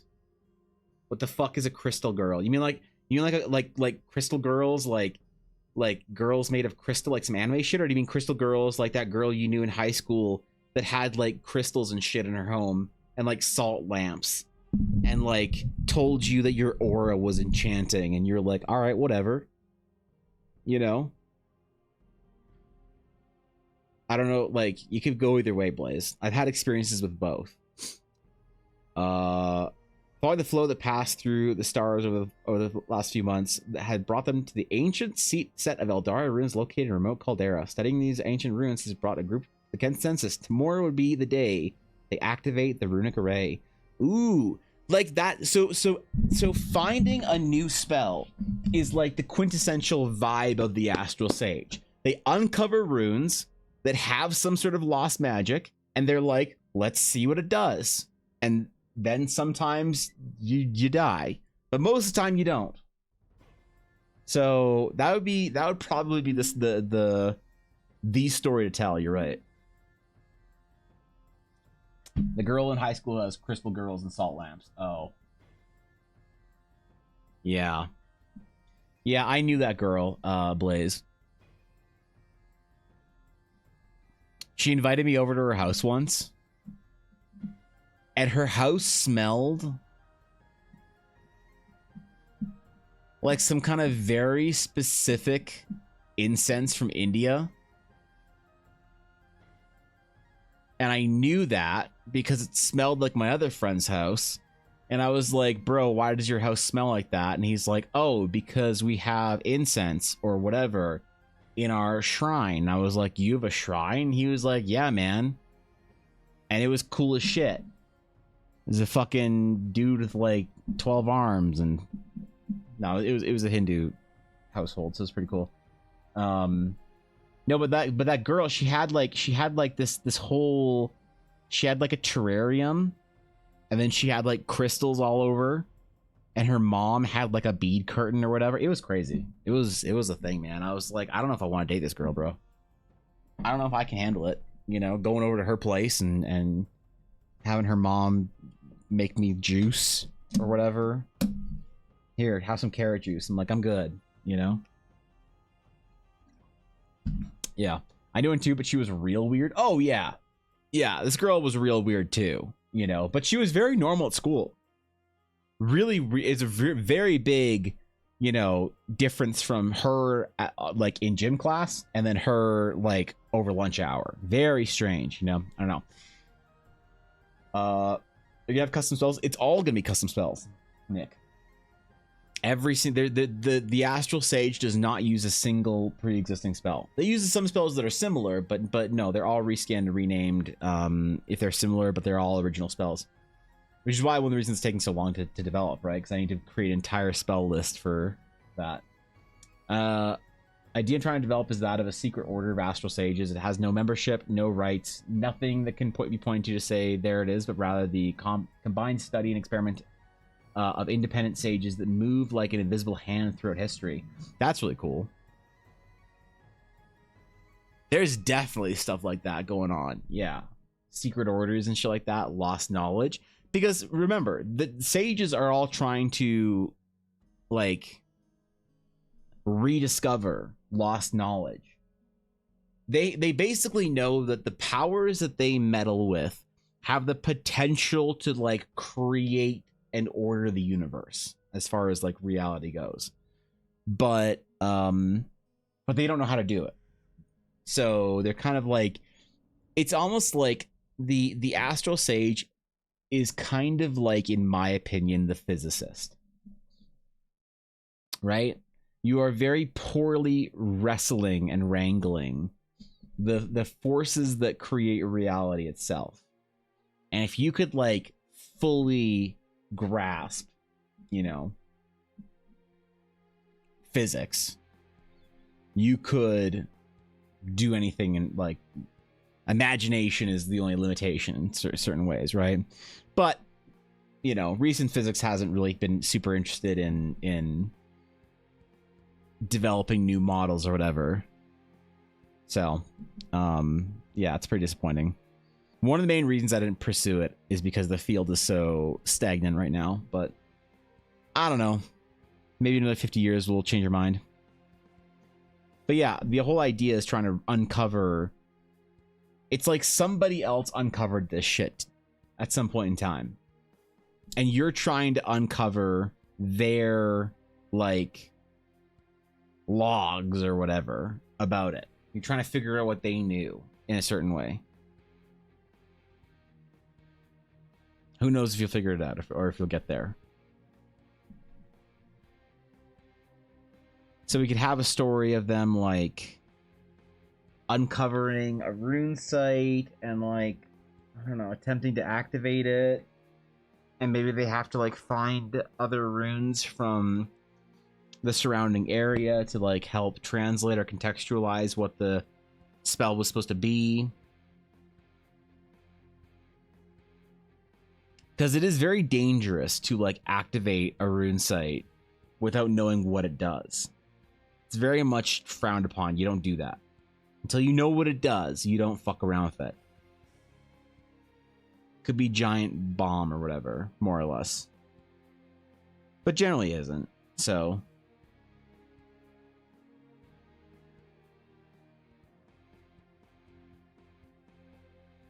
God, is this good enough to be the front page of Astral Sages, though?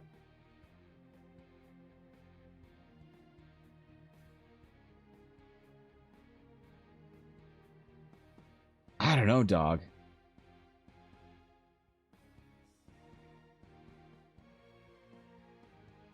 Maybe it has to be.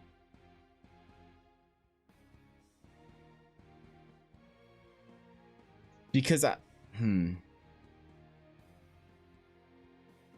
what are the elements this doesn't have in it for one of the two designs? It doesn't have all the trinkety bullshit I want sages to have. So I could do another sage that has all that trinkety bullshit on him. Right? Cool angle you can take is the story of what a sage does in a party and in and out of combat.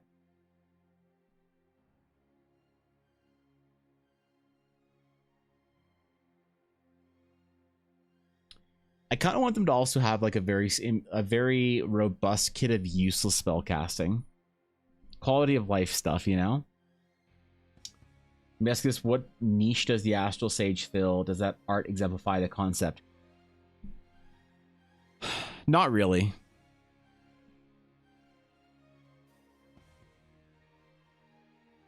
But I don't really know if you can do that with a custom class all the time.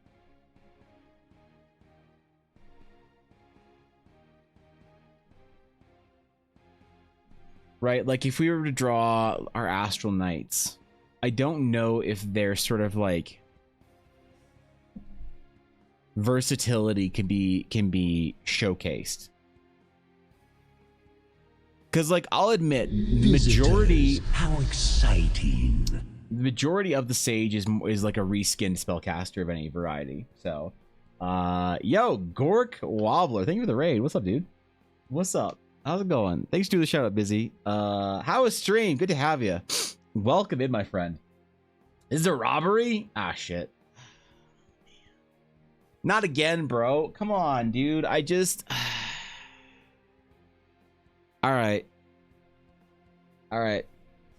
You can have... what do you want? What do you want?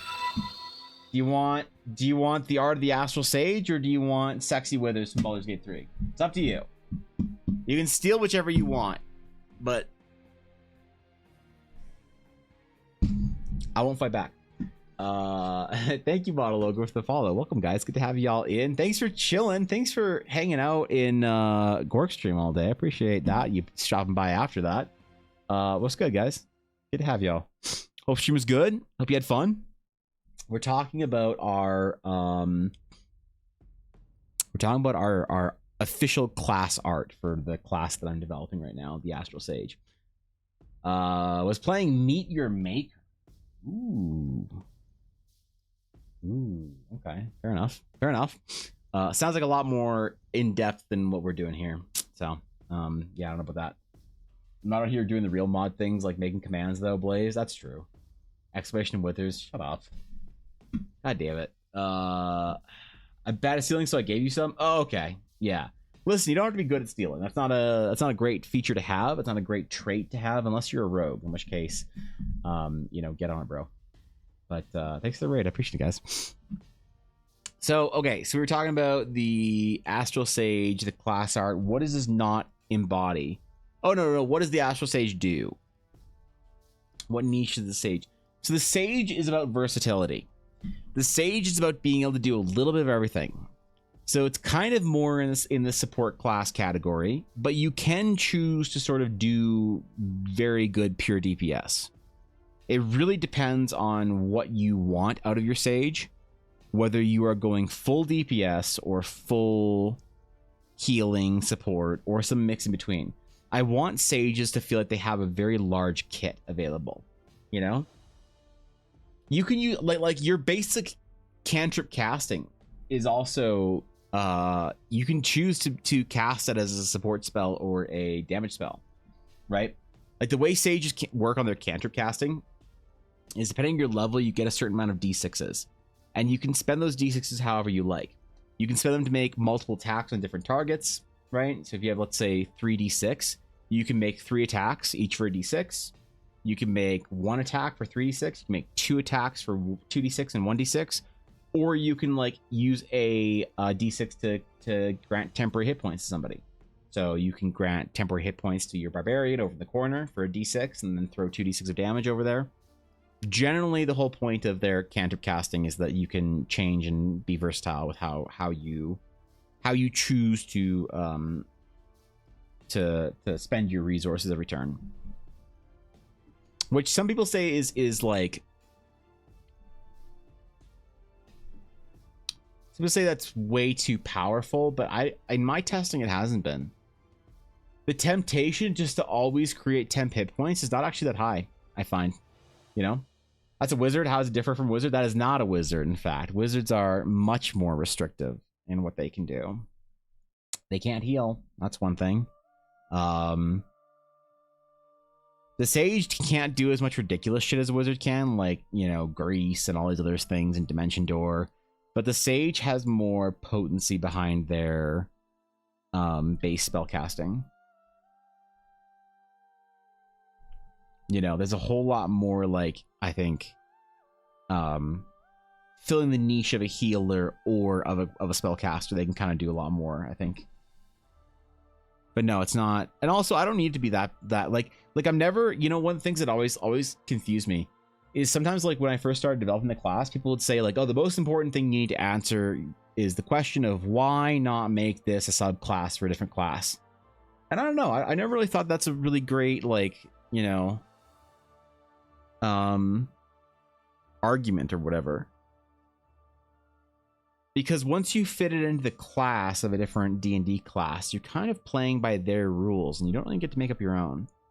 So, to answer your question, Viddy, I don't know how the Sage really can show off the niche. Unless you do some, like, Sage of them, like, holding, like, their healing magic and their damaging magic in 2 hands or whatever. Balance is, like, an important part of that, I guess. So you could show, you know, there could be a piece of art of a Sage meditating with, like, 2 auras or whatever, you know? My brain hurts from trying to understand the World Anvil. Yes. World Anvil is complicated. I have never shied away from that main observation of World Anvil, that it is very difficult to get into, it is very complicated. But I think the World Anvil is one of those tools that once you figure it out is the most powerful tool. Visitors, you know, how exciting. By a long shot or whatever. Monologue, it is a full caster, yes. Iduria, thank you for the raid, bro. What's going on? What's going on? How is Helldivers? I was chilling for a bit before stream in your chat. Well, not in your chat, but in your stream. So, thanks for the raid, man. How's it going? What's up, dude? There's a lot of the versatility of a bard, but with the unique pool and resource system without the stigma. Yeah, one of the things I like about bard is their versatility. One of the things I don't like about bard is bard players. Right? You know, that's you here twice. Welcome in, Bizzo. Good morning. Good to have you. Very fun, super out of time before work though. That's fair. That's fair. Go do what you gotta do, man. Thanks for the raid. I appreciate it. Guys, go follow Duria. Go follow Duria. It's a good time over there.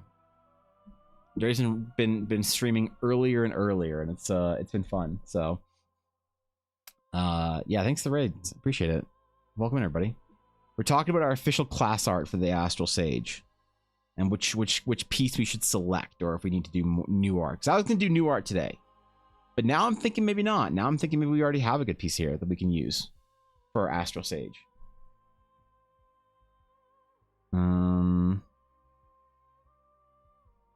Where's our... Hold on. I gotta get this all in one layer, I feel like.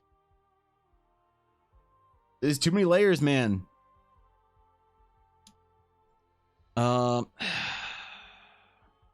Be kind of interesting to create a page like this of like various different designs and stuff, sort of like notes in a journal of the Astral Sages, right? That could be kind of interesting too. Draw a monocle man, you need more men in your world. I do. I'm going to draw a monocle man, but do we just use Scarlet instead of drawing a new character altogether, right? You think Bizzo's a bot? All right, you can ban her. If you think there's a risk that one of our mods has been taken over by a bot, I give you permission to ban them. Meditative prose comes to mind with the astrolabes and quadrants around them with the background. Actually, that'd be what you're trying to wait. What's not tying together a background? Maybe. That's a good point, actually. Maybe we need a custom background for. So there's gonna be a custom background for the Astral Knight.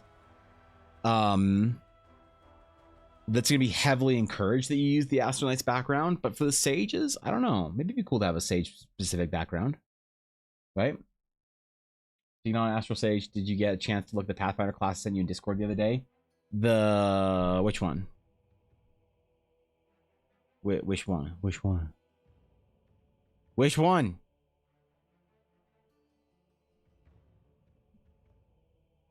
I scroll. I see nothing in the DMs. Where was this? Because I recall, yeah, there was something we were talking about with Pathfinder, wasn't it?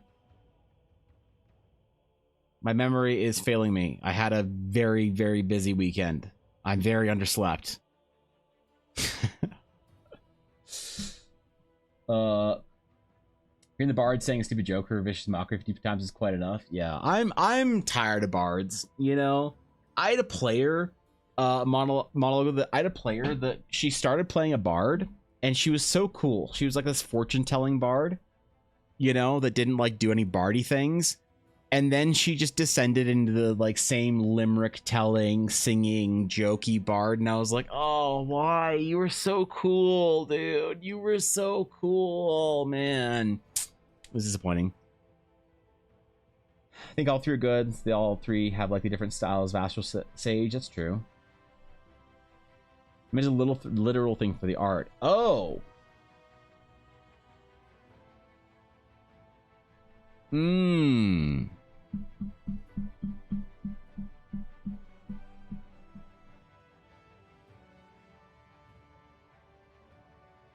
Maybe you're right, actually. I think put in jail the Otari Sky Sage. Oh, yeah. Wait, that was like weeks ago, wasn't it? Wasn't that wait, we talked about this on stream one day, didn't we?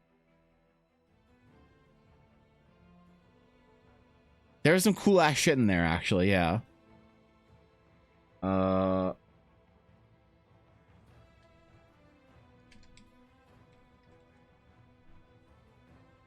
The archetypes. Yeah, we went over this. This is good shit.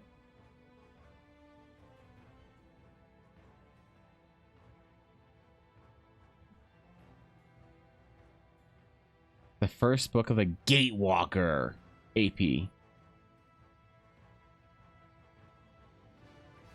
Yeah, this is fun. I need more like spacey, like magic, sky, whatever classes to bring stuff into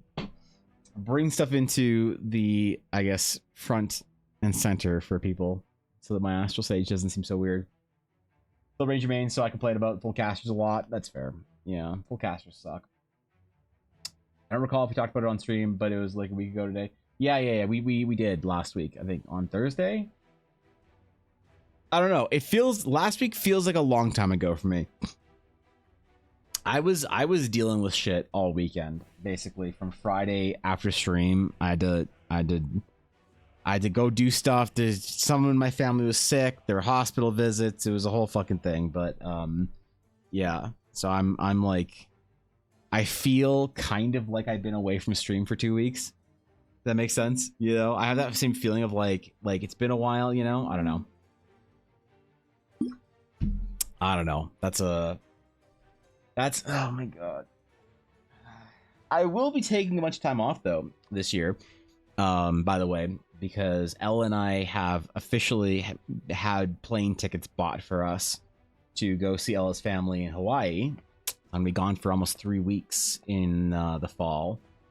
And I'm terrified of that. And I'm gonna be doing some weekends doing some markets in Edmonton with Ella. I forgot we figured that out this last weekend. It's gonna be a whole thing. I'm missing a lot of stream this year, I feel like, and I'm mad about it. I'm mad. I don't want to miss streams.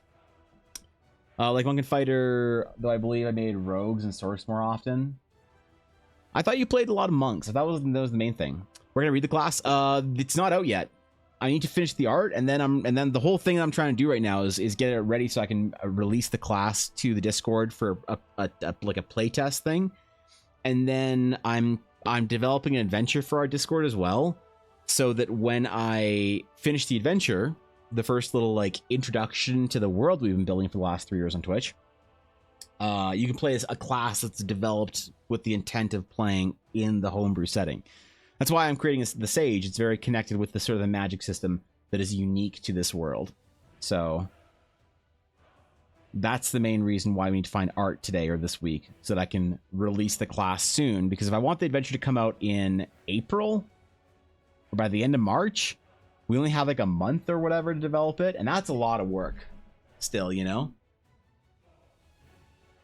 With the ICU yesterday, I went back to the ER 5 minutes later though. Well, the life of the hospital, Steel. Always ignore the meme of your class. Your character will be better for it, and you'll have more fun in most groups, unless your group's doing a meme off one. Yeah, I don't know. Meme D&D's fun, but it's just like it's like why I didn't like the D&D movie. It just feels like I've, you know, been there, done that, seen that. You know, eat all the pineapples. I will eat all the pineapples. I'm excited to go, even though we're just going to go see Ella's family. I'm excited to be somewhere warm near ocean.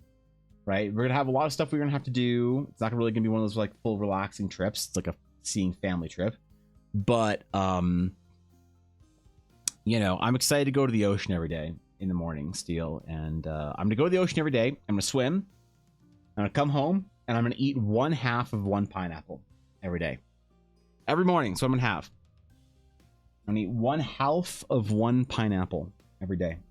I am bummed though, because one of the main places that I enjoyed going to on Maui burnt down last year. One of the worst wildfires in American history, and who knows what it's gonna be like there, you know, in October. But that place certainly isn't gonna be there. That's such a bummer.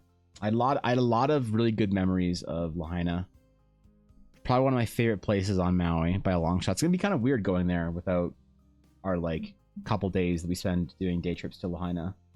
So that's very sad, but still, the rest of the things that I enjoy about Maui will be there. And yeah, we're gonna go see Ella's family, so you know, hopefully not be too touristy and interrupty in their, you know, recovery of all that.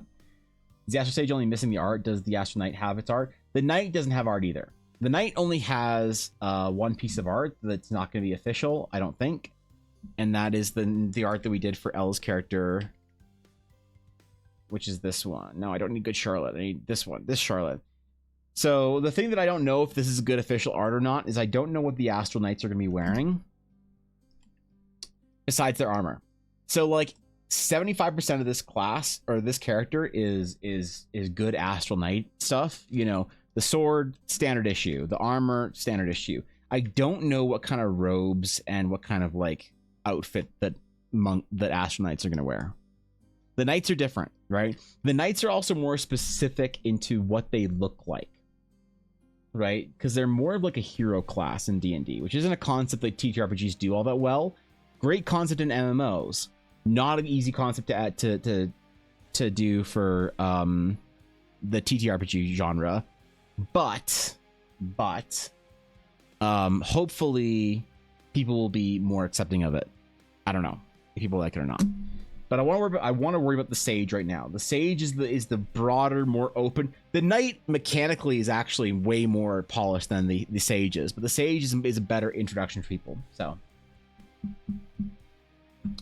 become a phone streamer while walking around Hawaii. Then we can go, oh hey, that dude's been following you for the last 4 minutes, and suddenly you're viral. Oh, yeah. I mean, if somebody wants to come to Maui and pretend to like creep on me, that'd be great.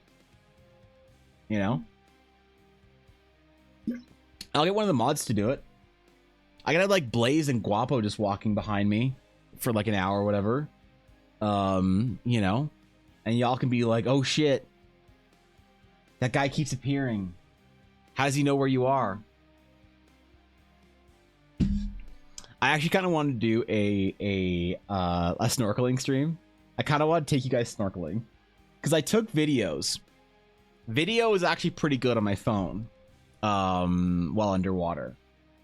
So I kind of thought it'd be fun to do a stream of there's this place in Hawaii called Molokini Crater, and it's probably the best snorkeling in Hawaii, maybe. I think so, by a good long shot.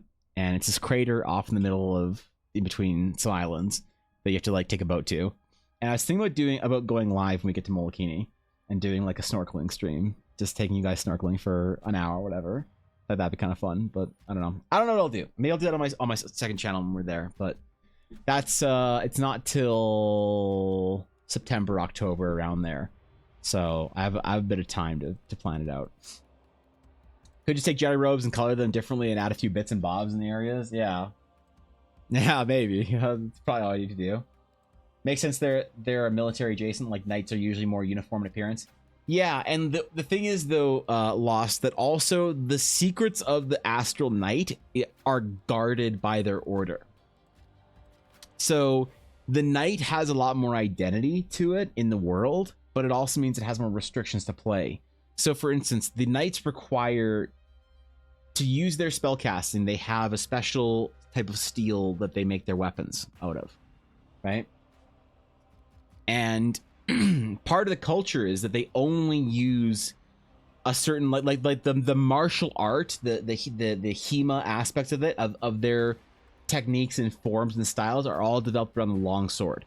So people sometimes ask like, oh, can I be an Astral Knight that uses like a hammer or like an axe? And it's like, well, you wouldn't if you were an Astral Knight. You wouldn't.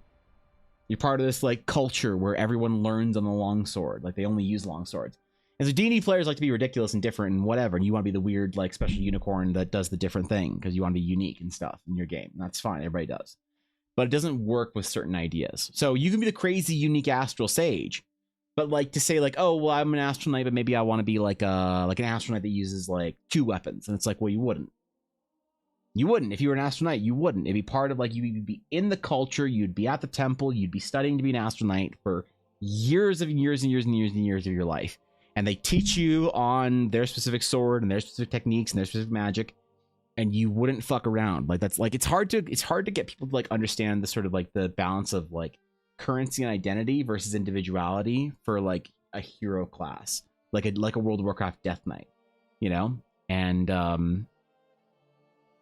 yeah, I don't know. It's definitely complicated. Second channel, yes, that is the second channel. If the Knights have tattoos that is inlaid with the shavings from Astral Steel blades, their tattoos are important. What's up, Not? Thank you for the lurk, bro. Appreciate it. So the tattoos are important for Astral Knights. The original design for the knights was them with their tattoos, right? This was a very quick concept that we did like a year or so ago, or longer maybe, I don't know. So the knights, actually, the class for the knight is more developed than the sage. I think it needs less playtesting than the sage does. But the sage being more open is better, I think, in my opinion, for the first class for the Realms of Eldara, as opposed to having a knight, which is like really restrictive. The knight's like a cool thing that very serious people who really like the lore are going to be interested in. But for now, I need it to be a fairly low barrier to entry. So it's not going to be something with as much identity, but it's going to be something with a lot more freedom to it, which is the sage.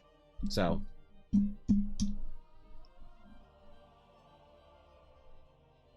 I need a program to format this, though, because currently it's all in Google Docs, and I don't want to release a class in Google Docs. I want to release like a PDF or something, like an image or something along those lines with art and all that built into it.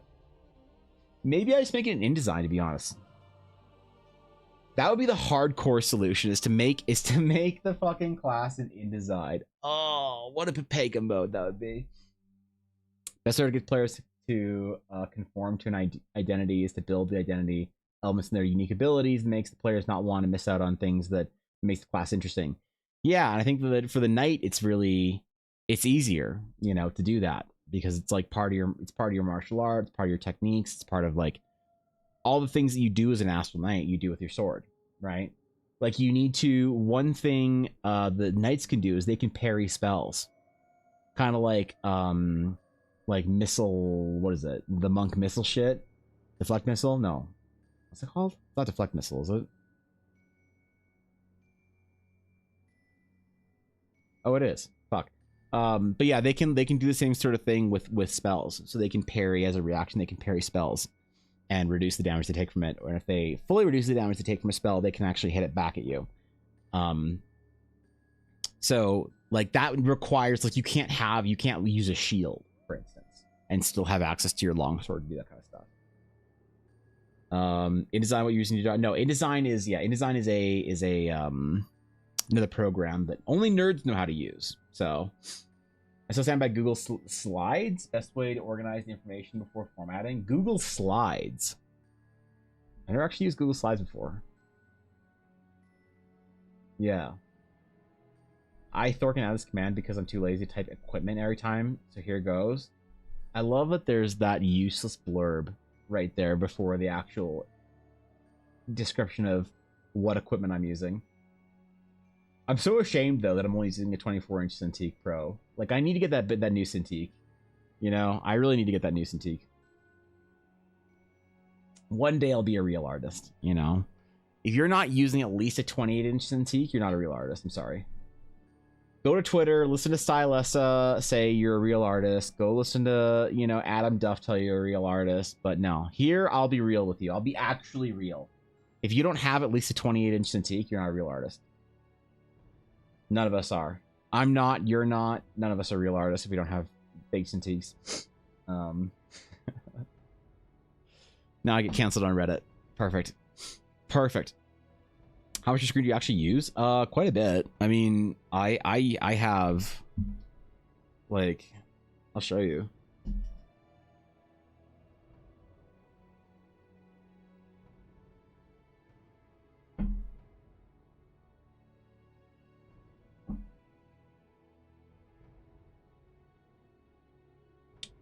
Where are stream topics?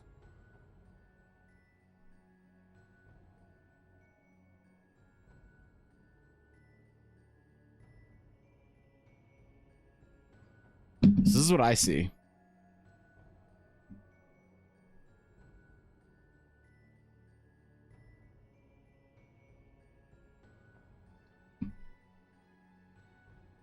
So like I have this window is really big.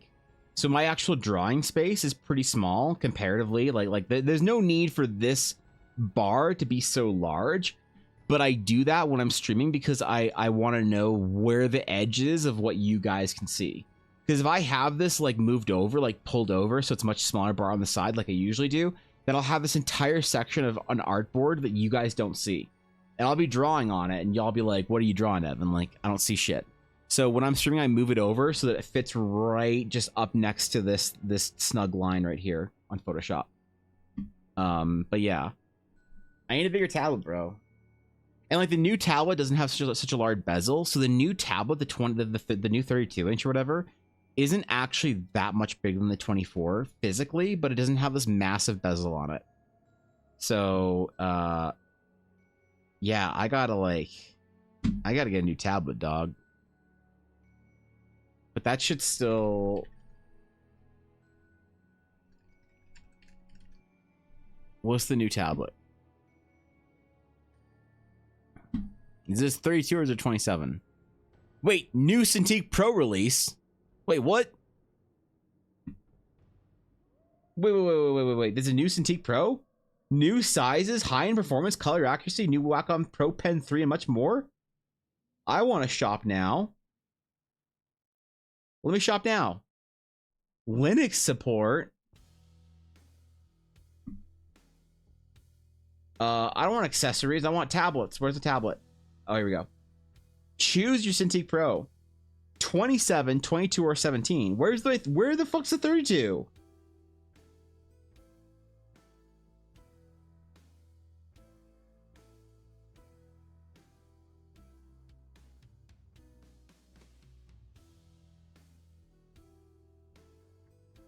Cintiq Pro.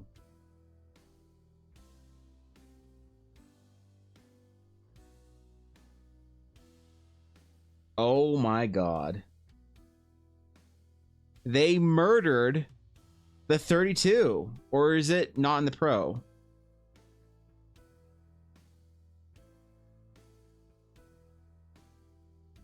No? You mean the biggest tablet I can get is 27 now? Are you fucking kidding me? This is the biggest tablet I can get? The 27-inch? I bet this is about the same size on my desk as my tablet, just with more actual room to work. Look at that stand, though. That's a real stand. How much? Okay, Wacom. How much is the stand?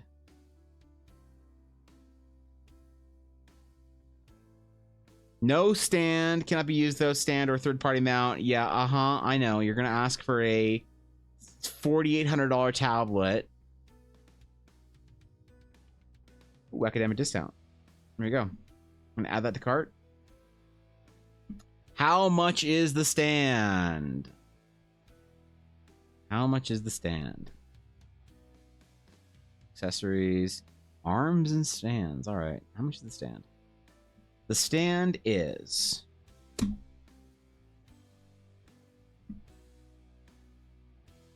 $700.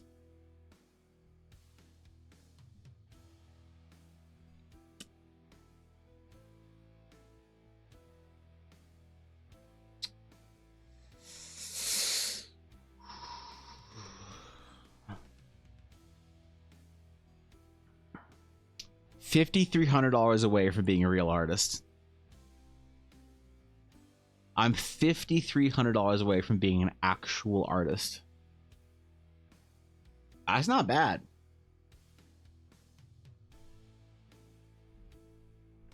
That ain't bad. Okay. Yep. What's the argument having with myself about if I should update? Yeah, never update. Never update unless it's hardware update, in which case, yeah, update. Never do the software updates ever. Art is dead. Oh, okay. All right, not the French philosopher in you, the 19th century French philosopher in you is showing. But also, you're right. I'm just using a 15.6 XP pen as a second monitor. There you go. No 32-inch art is dead. Yeah, you're right. What am I saying, man? Of course you're right. I'm just trying to live in a new reality here. I can't believe they got. So I wouldn't. Here's what I would do. I would buy this. So this is a VESA adapter for $200. But you can. It's not as nice of a stand, but that's what I'm using. I'm not sure you can see it, but I use a monitor stand. Oh, you can't really see it. Anyway, whatever. I use a very heavy duty monitor mount, instead of an actual Wacom stand that moves around my desk a little bit.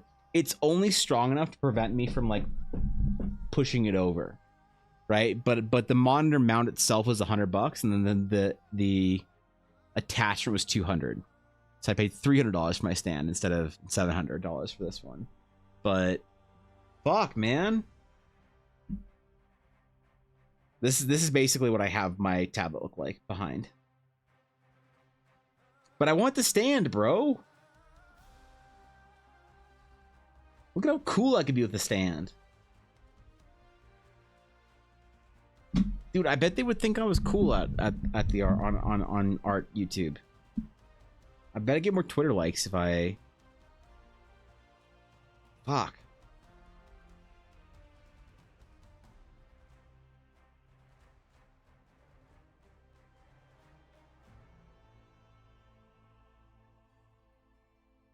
Ain't no way I'm paying $800 less and only getting a 22.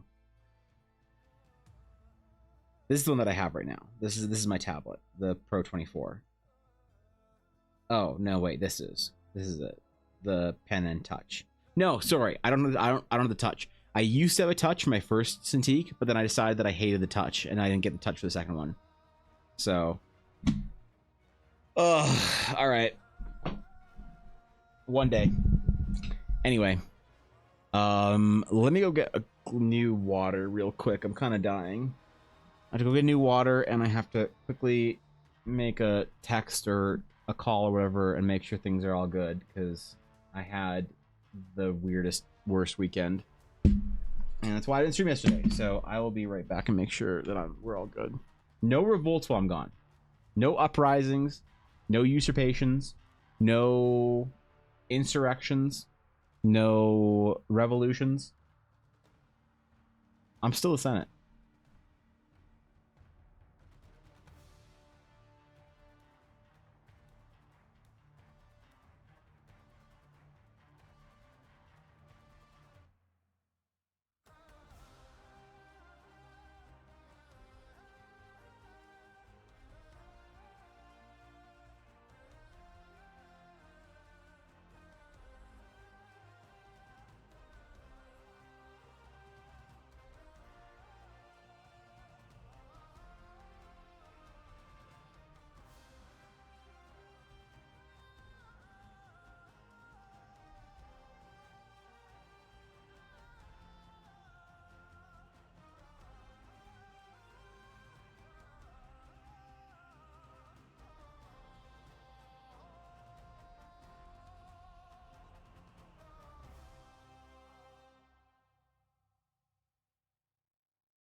We're back. We chilling.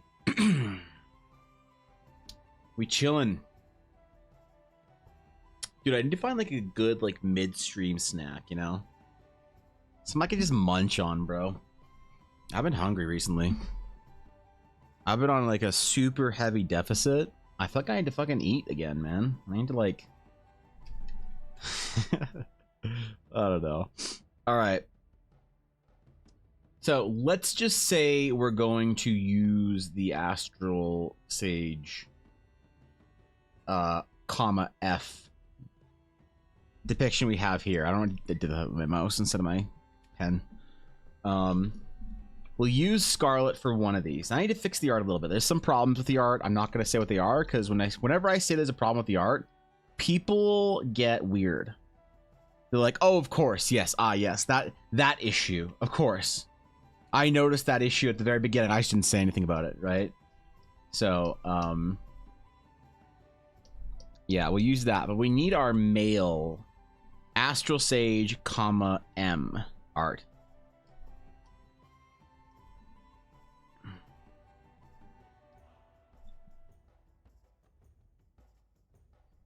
So let's do some silhouette stuff. Let's see if we can find our Astral Sage, comma M silhouette. Maybe we'll show some movement.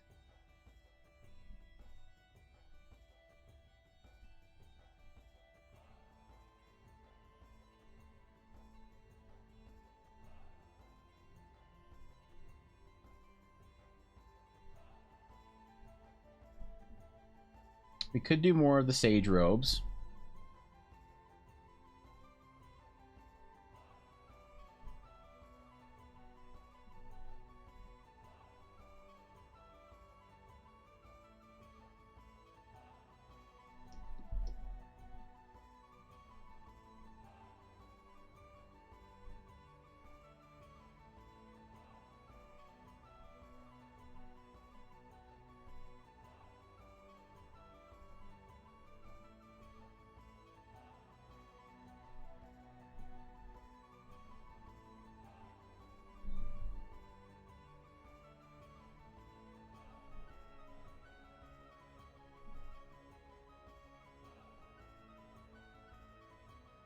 I kind of want to do something top heavy, you know?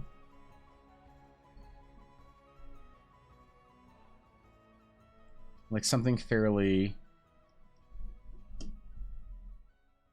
One of these is going to speak to me and be the general silhouette that I want to go with. We're going to do very, very messy. Like a sort of a general shape that I kind of want to use. If I can. This whole like upper body triangle type thing without making them look like bulky. I want to do like some sort of large scarf or something of that variety, you know?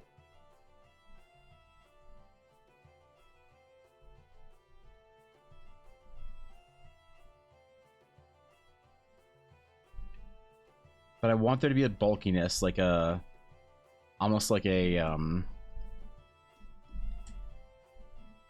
oops. Almost like some kind of a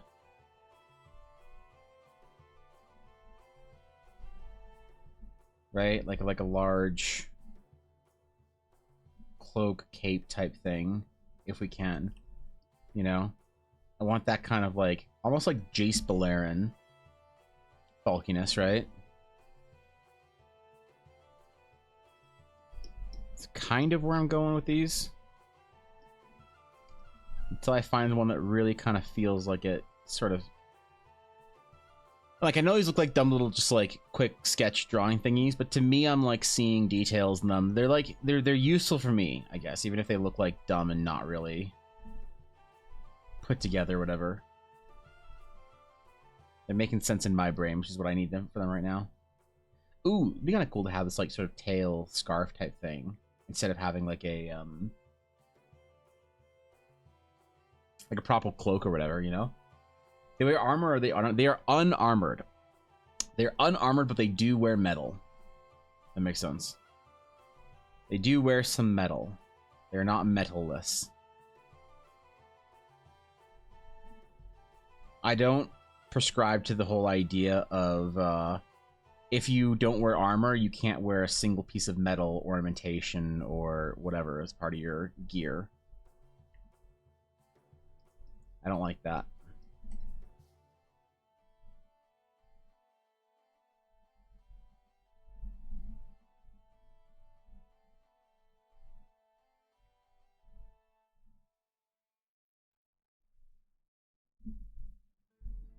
I kind of want to give one of them a staff and the other one... So Scarlet doesn't have a staff. So I kind of want to give our homeboy a staff if we can. Unless we find like a really cool like Astral Atlas. Like our balance type thing going on here.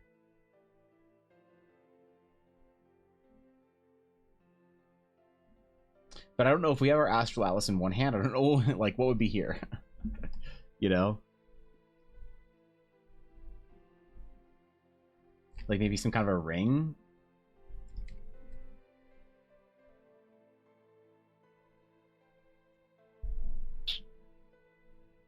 Hold on, my brush is a little messed up right now.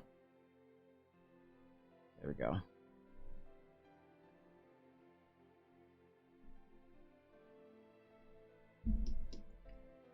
That could be kind of cool. But he's also to pair well with Scarlet, so or other.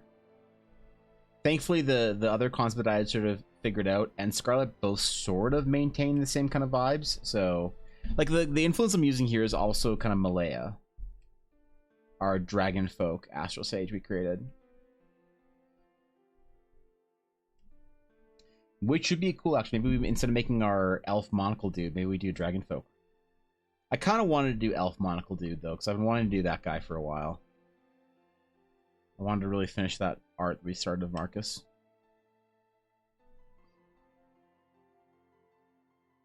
Thank you, Blaze, for finding People Lick. That is of course the one piece of BTTV that we couldn't go without. I'm thinking about switching over to 7TV. What do you think? I don't know how difficult it'd be from a mod perspective. 7TV seems better. It seems like the thing that people are going with now. But the problem with 7TV is that it's only available on Chrome. But I think most people use Chrome. I think Firefox enjoyers are actually pretty slim now. I think most people are Chrome users now. Don't switch to use Firefox. Well, it would still be a. Where did my water go? Did I fucking leave it downstairs? Hold on. Did I leave it in my bedroom? One sec. Where the fuck did I put it?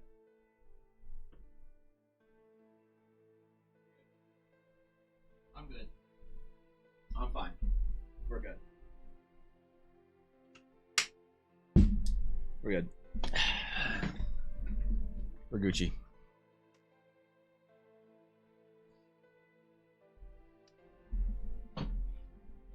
I swapped from Chrome to Firefox for stability issues. Yeah, I used Firefox for a long time. BGTV has an option to use 7TV emotes. Does it? No way. Because whenever I go to real streams, like real streamer streams, I find that I am unable to use my 7TV emotes or see them. Let's go to any sort of general stream that might use 7TV.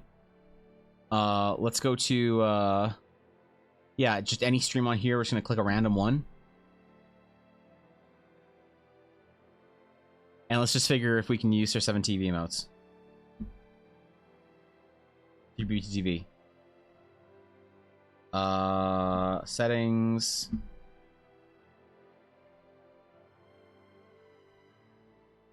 Where is it? Oh, there we go.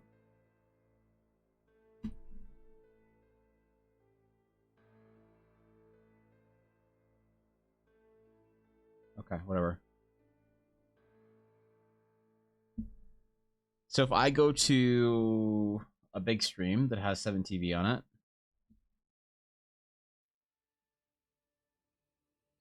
oh, there it is. Oh shit. Okay, alright. Fuck that. PogChamp. Because these are all 7TV, right? Monka. Yeah, these are all 7TV. Pog Champion. Oops. Alright. Well, I guess we don't have to switch now. BDV also has long emotes now, do they? Because like I feel like 7TV has more features in it. Right? The one thing I don't like about 7TV is the obnoxious ass fucking name colors that you get. That's unfortunate. So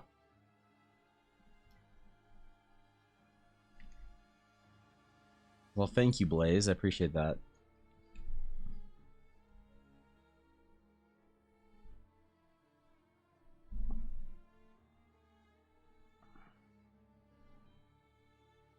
I'm very scribbly for this, okay?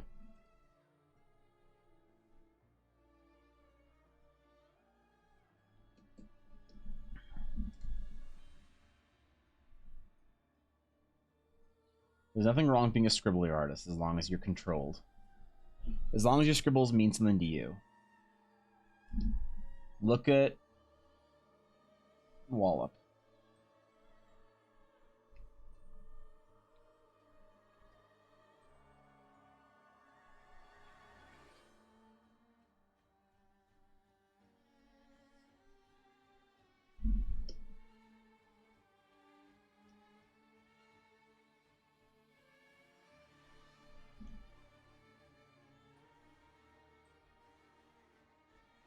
I feel like I need this like tapered like legs together type thing.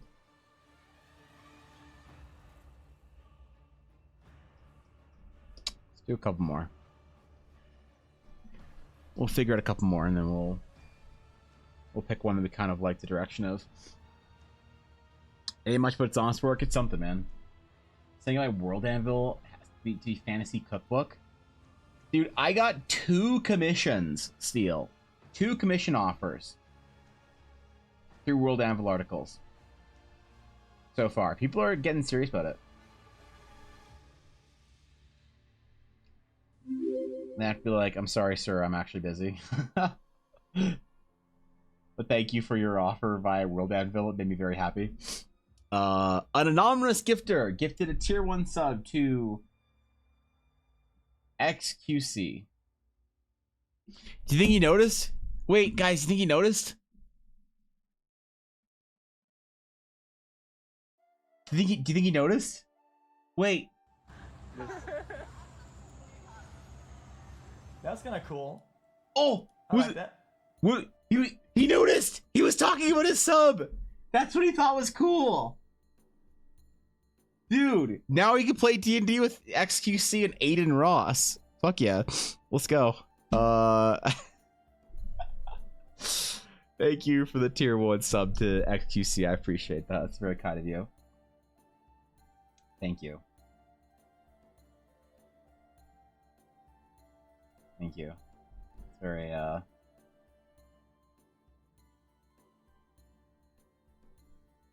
very kind. I appreciate it.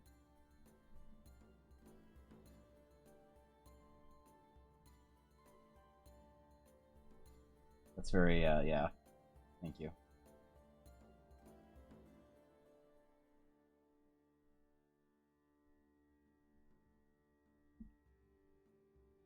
Okay. Atlas in hand.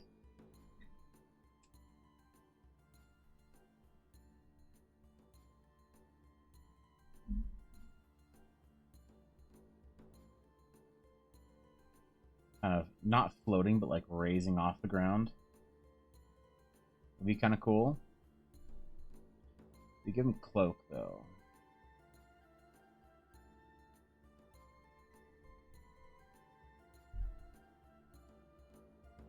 PogChamp. The juicer notices me now. So we don't get staff ban if we do it like this, unless we do something like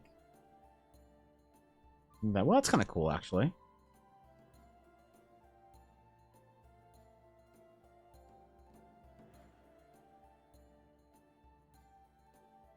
Actually, I really like that. Wait. Wait, that's actually sick. Where can I find illustrators for hire other than Fiverr? Ooh. I would say it depends on what your budget is. If you've got a very high budget, I would suggest going to ArtStation. There's a lot of freelance illustrators there. Otherwise, it seems like the market for artists right now, the like good ones, is usually on Twitter. But again, depends on what your budget is, because Twitter artists will be like ArtStation. It'll be professional level stuff. Oops, I dropped my pen. For professional level kind of prices. Twitter, you'll find sort of everything in between, and Fiverr will really be kind of that bottom, you know, accessible artist type thing going on. So I would say Twitter is the kind of the place where most people get their commissions. Personally, I don't really accept Twitter commissions all that often. It's mostly commissions via stream, via Twitch. People will send me messages on Discord after seeing me on Twitch. So you could try that if you're willing to sort of put the effort in and find some artists that way. But I'd say Twitter is probably the best way to go. Twitter's where I would start anyway. If I was looking for professional work and I didn't want to spend like professional money. You can find some pretty good artists for different price points on Twitter. A lot of artists that are starting out or don't have large followings will be a lot less expensive than their like skill set would normally sort of presume. I actually kind of dig this. The staff. No, I'm really digging this. Holding the staff upside down. And then we could give them all sorts of like tools and like trinkets and like maybe like, yeah, ooh, this could be good actually. Because we could trinket this guy the fuck out. As the drama shoot too, there's Skeb for anime illustrators. Yeah, I don't know too much about Skeb. I'd say if you wanted anime specifically, you'd go to Pixiv. But Pixiv is kind of hard now. I don't know if Pixiv is it only in Japanese now, or is it in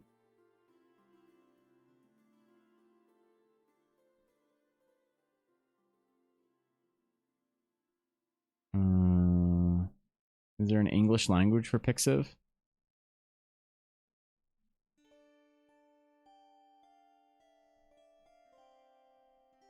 Oh yeah. It's in English.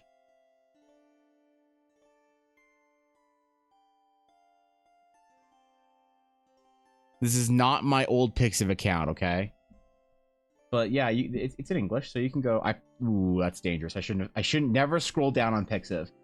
But yeah, Pixiv is where I'd go for anime stuff. I don't know too much about Skep though. That's like kind of new shit or whatever for me.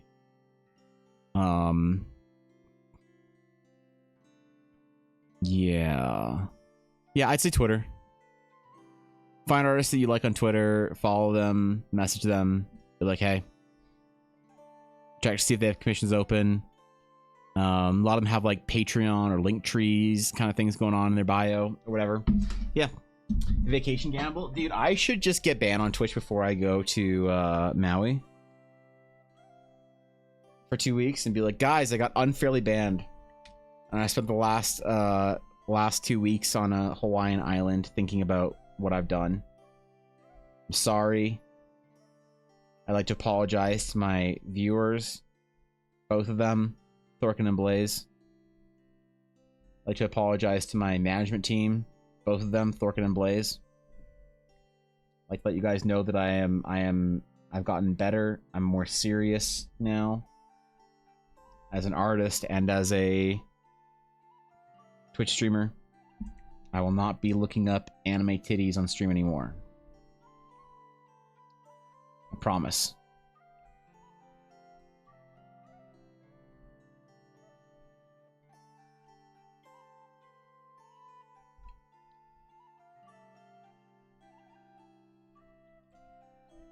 Ooh, you know who I should look up the references for this kind of style of clothing? Are the Sith dudes from the shitty Star Wars The Old Republic expansions. Arcan and his brother that he fucking killed.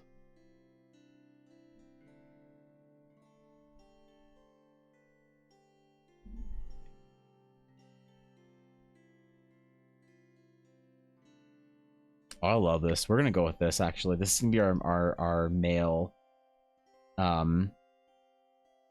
Astral Sage, I think. 100%. Ooh, but we could have actually the ring and then we could have done the book. No, they don't like books. Fuck that. Fuck the book. Not doing it. I don't want to do the book. Let's develop this out a little bit then. We'll just sketch it out a little bit and see what we can get.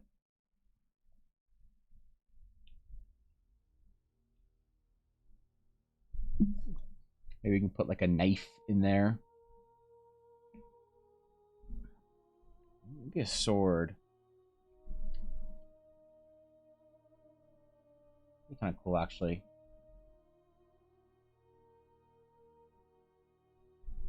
Hanging up the back.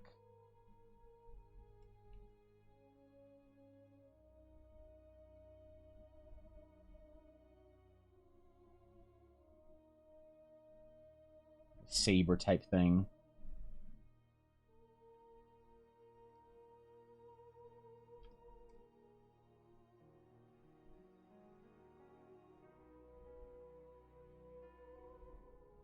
My flowy type jacket into robe type thing. I really like the sash that I have on Scarlet, and I kind of want to represent that on other sages. You know? Plan hiring an artist for an RPG rule, but any tips on finding artists who you would be collaborating with on that kind of level? Yeah, make sure that they have the vocabulary when they're talking about work to understand how NDA is going to work and understand how pricing is going to work. If you ask an artist what they like what their normal rate is for commissions, for personal commissions, and then what their normal rate is for professional work, and they don't have that sort of on like prepared, then I would avoid them, right? Like if most artists have a modifier, so like for me, if I have a character sketch commission that's like $300, if I have to sell you the piece of artwork so that you get to own it and do whatever you want with it, and you own distribution, you own the art, it's a 3x modifier, so that becomes $900, right? And so make sure your artist has a good understanding about that, because sometimes artists can be a little bit flaky and they don't necessarily get it. And you don't want to work with an artist that does work for you, and they do, let's say, a big concept sketch of a cool dude with a sword, and then they are like posting it, which you give them rights to. You're like, hey, yeah, so you can post this and whatnot, and I don't mind. But then they're like, oh, I'm selling prints of this thing, and you're like, oh no, you're not. You don't own it anymore. You sold it to me. Like if they don't have any understanding of the professional contract, which most artists don't, if you find them on Twitter or Fiverr or wherever. Because they usually work with individuals. Like when I do a commission for someone, when I draw a character for Blaze, I own that art. He paid for it, and I give him the right to like use it, display it, all that stuff, but I still own the artwork. That's how commissions work with 98% of artists, right? And so when you're doing something for a professional project, you're doing something like a rule book or a module or something that you're going to print and make money on. You need to have that contract in place. So you could just ask them, do you have a contract you like to use, or would you like to use mine? You know, and if they don't have, if they feel like they're uncomfortable in this conversation, I would just avoid them. So I'd be very upfront, very early on this professional project, and see how they respond to it, and just kind of gauge that. And if you kind of have a good feel for people, you'll have a good instinct on whether or not this person's a good person to work with pretty quickly as to how they respond to the kind of the conversation of, this is a professional project, not me asking you to draw my D&D character for me in like a hot bikini so I can, I don't know, go to bed early that night or whatever, you know? But yeah, I'd say that's about the way you sort of approach the project for an artist. That's how I would I'd pay attention to it like that. But obviously you're gonna have your own process, but just make sure they're sort of comfortable in that conversation. A lot of artists that you find that aren't working in a professional environment aren't working in a, like it's okay. It's kind of like, artists don't like to hear this because it's kind of offensive to say, but a lot of times when an artist isn't working in a professional environment, it's for a reason. and a lot of it is inexperience. And so artists that don't work in a professional environment, if you're finding them in a non-professional setting, like on Twitter or Skeb or wherever else, then they're usually used to a certain type of like interaction. Sometimes that's new for them if you're doing an actual project. So, yeah. It's my general for people trying to hire for projects. And I also like make sure you're prepared too. Because like I'll get approached sometimes by people with a real project, and they're like, "Hey, I'm looking for some work for a game I'm doing, and you know, I'm wondering if you'd be interested." And I'll do the same thing with them. I'm like, "Yeah, sure, of course. Like, what what kind of rate? Like, what's your budget?" I'll say, "What's your budget?" They're like, "Well, we have a budget of like $200 for this piece." And I'm like, "Okay, so you want this for print, right? Like, you would own the printing rights for this?" And they're like, "Oh, I guess, yeah, we're gonna print it in our book." And I'm like, okay, automatically I know this person has no idea what they're talking about. They've never thought about this. They don't think they need to buy the rights from the artist and sign a contract. I'm out. I'm right then and there. I'm like, okay, this is gonna be a waste of my time, because I'm gonna tell this person a price that they're not gonna like, and then it's gonna be this whole thing, and they're not gonna understand how to do a contract. I'm not, gonna give this time of day. So it really goes both ways too. Make sure that you're also prepared with that kind of stuff too, so you know how to have that conversation properly with an artist. So when you find a good one, they don't think that you're an idiot because you don't know what you're talking about when it comes to like NDA and distribution and licensing or ownership or whatever, however you want to like organize your project. Although like that's a dangerous slip, because sometimes people can be too professional and it's kind of weird. That's off-putting from like I don't know. It's a balance, but I think it's generally fine. People generally get it right when they know what they're talking about and they know their stuff.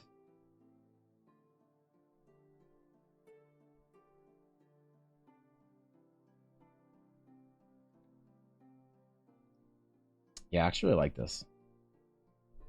The more we develop it, the more I kind of enjoy it.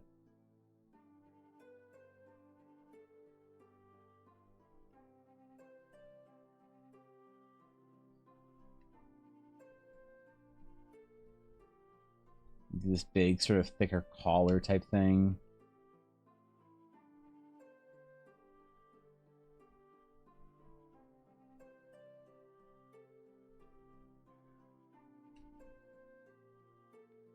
I recently got approached about a commission though by somebody who has a professional budget for a personal project.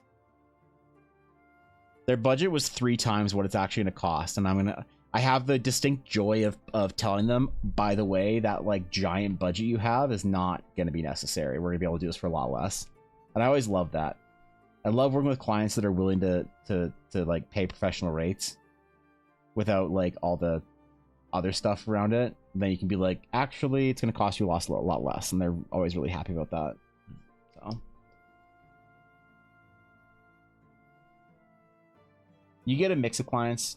As an artist, you get some people like for some people $300 is a lot of money, some people it isn't, and for some people it's a lot of money for art, and for some people it isn't. Doesn't matter how much money you have or whatever, what your income looks like. For some people $300 is not a lot of money for art. They're willing to spend $2,000. And other people, they thought they could get away with spending $50, and it's like, you never know until you have that upfront conversation with somebody and you're like, hey, this is what we're looking at, like what do you think? And I always give people like an out, basically, like a pretty easy out. So they don't ever have to be like, oh, I didn't think it would be that much. Oh, yeah, I don't know about that. I give people a pretty easy out of like, hey, this was going to cost, let me know if you want to move forward. Otherwise, thanks for consideration. I don't make them like go through the process of either telling me they can or can't afford it, or do or don't want to afford it either. I try and make it like pretty easy for them to have it in or an out, depending on what they're looking for. But I try and be very easy to work with like that. It's one of my pride points, I think, is that people generally have very much enjoyed working with me. At least that's what I hope and what I hear. A lot you could do as an artist that'll make it easier on your client. I don't like drawing for other people. Yeah, true. Yeah, get it out of here. Art for other people. Who wants to draw for other humans, bro? I get it. I don't like drawing for a lot of people. I like drawing for some people. I'm very picky about my clients, though.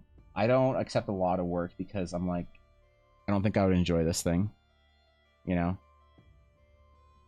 And I protect my passion very, very carefully.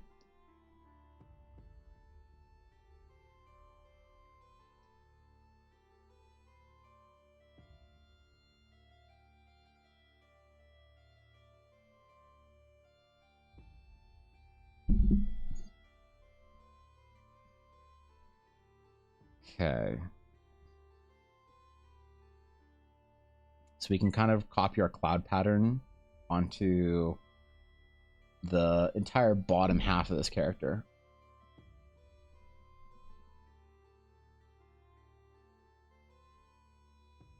Be cool to give him a belt that has the like the kind of the astral like pointed, you know, pattern thingies on it, right? Like this kind of stuff.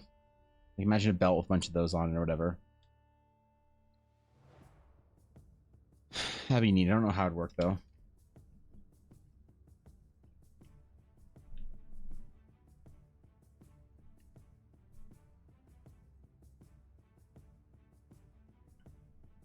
What's good, Anna? Communication is good. PR is a hugely underrated skill. Yeah, it's tough. It's tough, you know.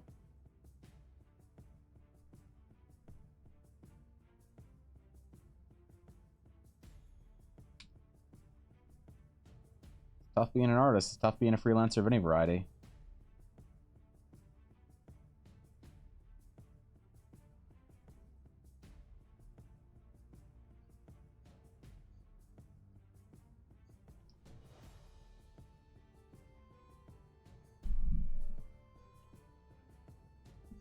Usually people are pretty cool about it, but I have had some people lose their fucking mind over pricing before.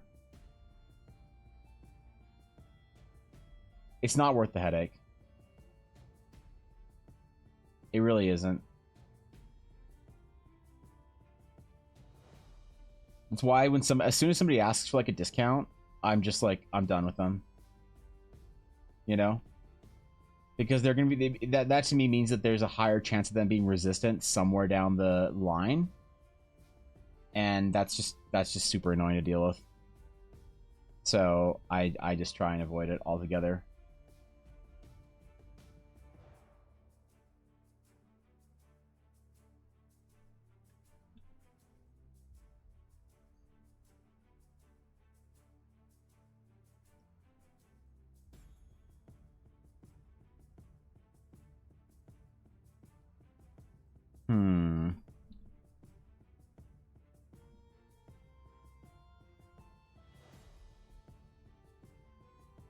Let me show more of the Wanderer and more of the Caster variety here.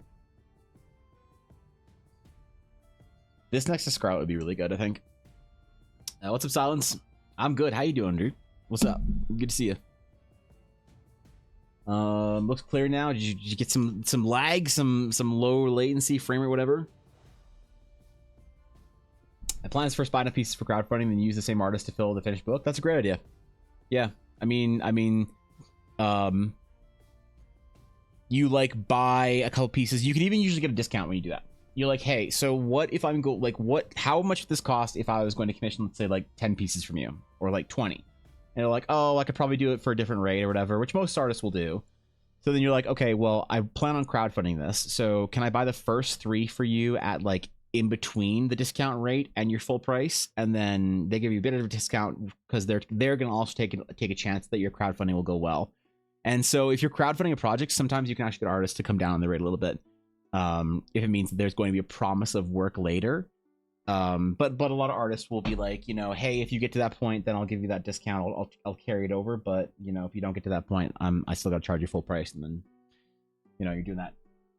Either way, you know, you're getting the discount at least if it goes well. It's just who bears the risk of it. There's ways around it. If it's gonna be more like a katana-like sword, the grip seems right. If it's more of a saber sword, then have the grip curve the other direction. Yeah, I don't know. I haven't thought too far on this sword. Maybe we'll do I like the kind of the katana full bent, whatever. I like the silhouette of this as opposed to, you know, I don't know. We're this is still super early in development, so we'll see which looks better maybe further, or as we go further in the piece.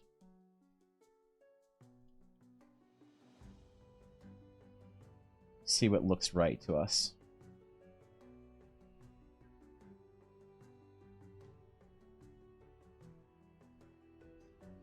I suppose if he's gonna be an elf, we need to figure that out, don't we? He's gonna have elfish weaponry, or if he's just gonna be a general wanderer of the world.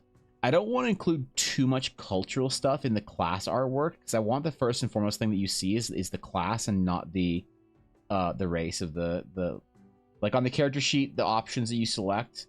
I don't want to show background or race. I want to show class. That makes sense. And then just have them be of different races or backgrounds because it'd be kind of cool. Maybe some little allusion to that somewhere in the piece, you know? Page looks incredible. Thanks, man. I appreciate it. I like the silhouette we're getting from this one, you know?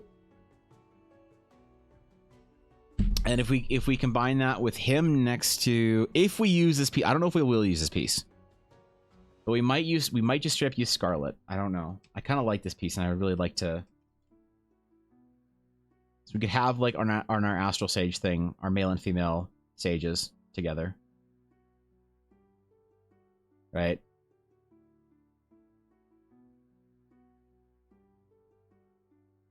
Something like that, you know? But I don't know.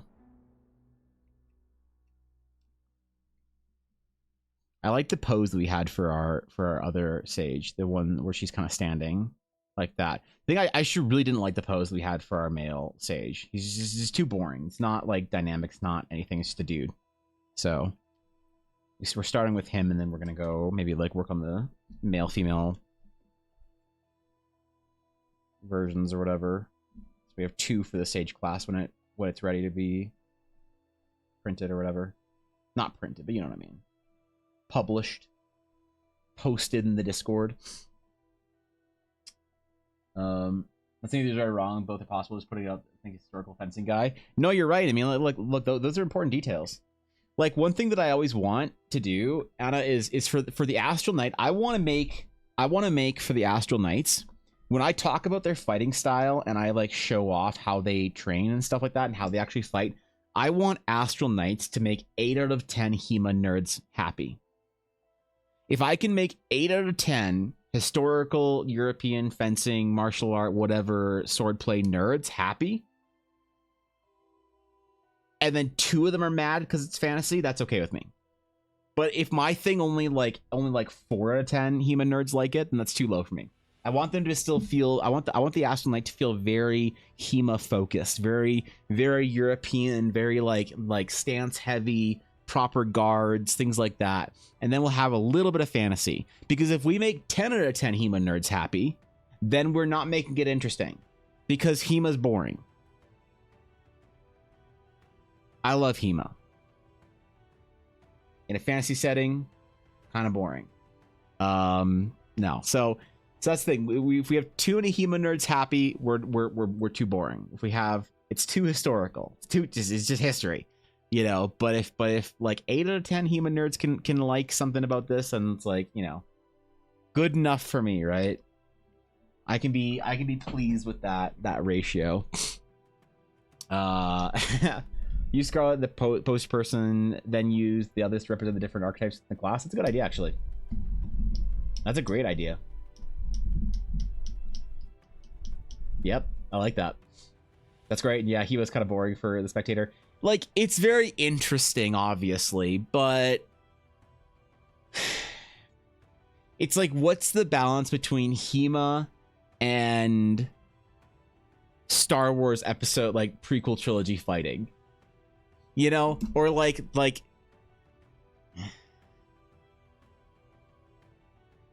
I always think of the best lightsaber fight that like makes HEMA nerds mad is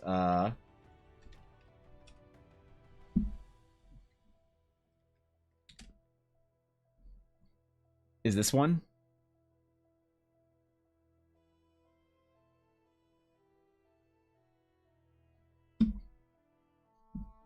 Like this to me is a nice balance between exciting and like.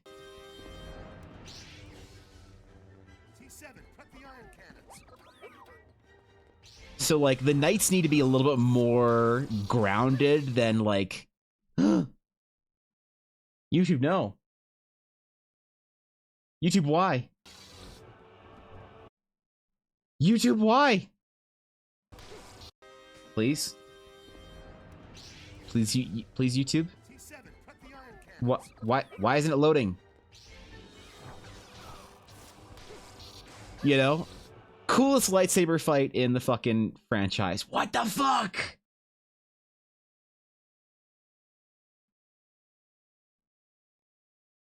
I'm so mad. You know. There we go. So it's like, what's the balance between like grounded European fencing and this? To me. Right? But I think these lightsaber fights are the best of the Star Wars franchise, which are considered to be more fantastical, ridiculous fighting styles and whatnot. But especially when you start using a double blade lightsaber and a regular lightsaber. But it's very fluid. It looks very good. It looks fun. You know? So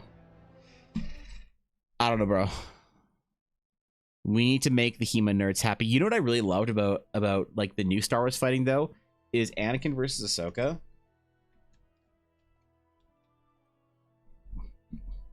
There was like this duel between the two of them at the beginning of the episode felt very, very like, I don't know. It felt more grounded than most Star Wars fighting, and I really liked it actually. So I don't know. The swordplay in fantasy and sci-fi is so difficult to get right.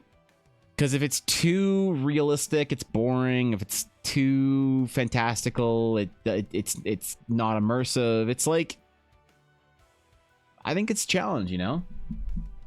Grounded fencing, yeah. Those trailers are the best, aren't they? Missing EA made cinematics in games like this. Dude, I miss it too. See Anakin video, I think you'll like it. If this is Anakin hentai, I'm not gonna be okay. Wait, what is this? Anakin has a doctorate in Darth Plagueis' why. Wait, what? How long is this video? You sent me a 6-minute video that's just a giant meme. Yeah, of course I'm going to watch the whole thing, Thorkin. Hold on, let me mark this as unread so I don't accidentally.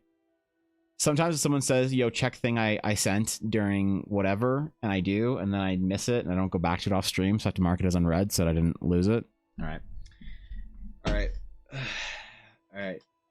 Yep. Let's watch my video. I can't watch it. It's Star Wars. I'll get copy struck by PewDiePie or whatever. See the Vader versus Obi-Wan from Obi-Wan show? Yes, that was really good too. Sword fighting anything is hard because it's just so subjective. Yeah, it's like what makes it interesting versus what makes it real.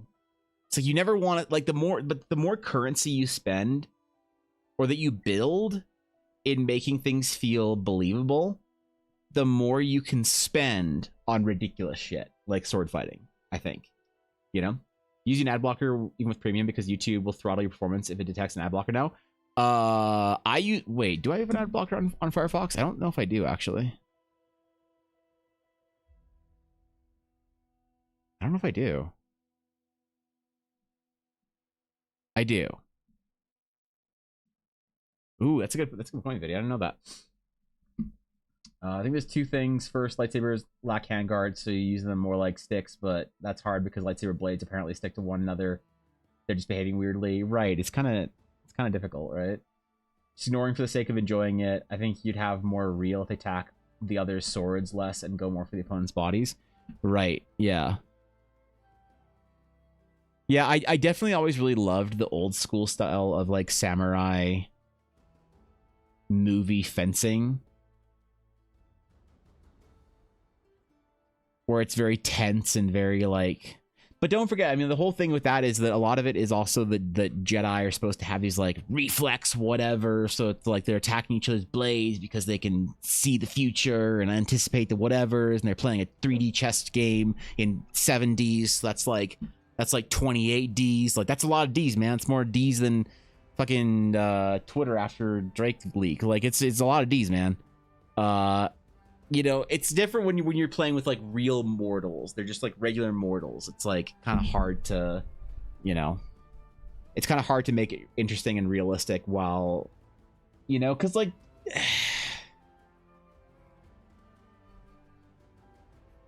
like HEMA fencing is it's tough. It's not, you know. What do we want to do? Longsword? Not long swart.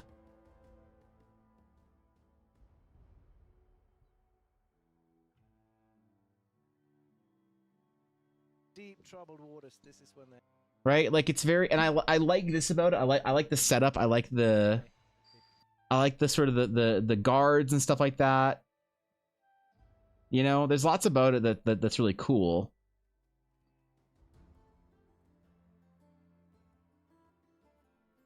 But it's very short, you know, it's decided very quickly. And that's the whole thing about it, is that if the more realistic, the less spectacular it is.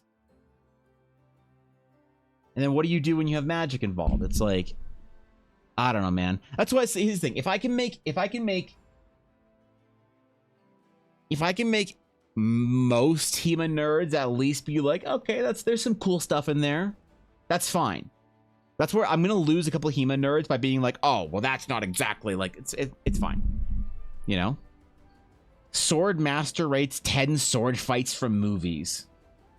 I don't know. Did Game of Thrones have good sword fights? Where's good sword fights?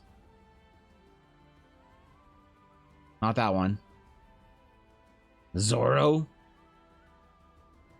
Yeah.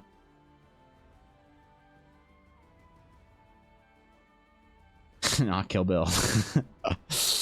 Yeah, I don't know, man. It's a tough world out there for fantasy sword nerds trying to get your project approved of by the true nerds. It's more D's than nuts, yeah. Surprisingly, some of the old pirate movies show decent fencing. Sometimes they do stuff for the sake of story, like where they push blades against each other all the time and talk about their evil plans in the middle of a fight. Ah, yes, the blade lock monologue. Yes, I do enjoy me a good blade lock monologue. So, you longsword versus kendo video. I don't actually know what should be better. Like HEMA like fencing like longsword versus. So I did kendo for a while, and then I also did foil fencing, so not longsword fencing. It's like, it's so weird to try and compare them, you know, because it's a lot of it's a matter of tech as well. So you take like I don't know what, like a 5th or like a 16th century knight or like a 15th century knight or whatever, and you put them up against like a samurai. It's like you're gonna have different armor, you're gonna have different equipment, you're gonna have different, like, I don't know who would win, to be honest. I feel like anyone who would be using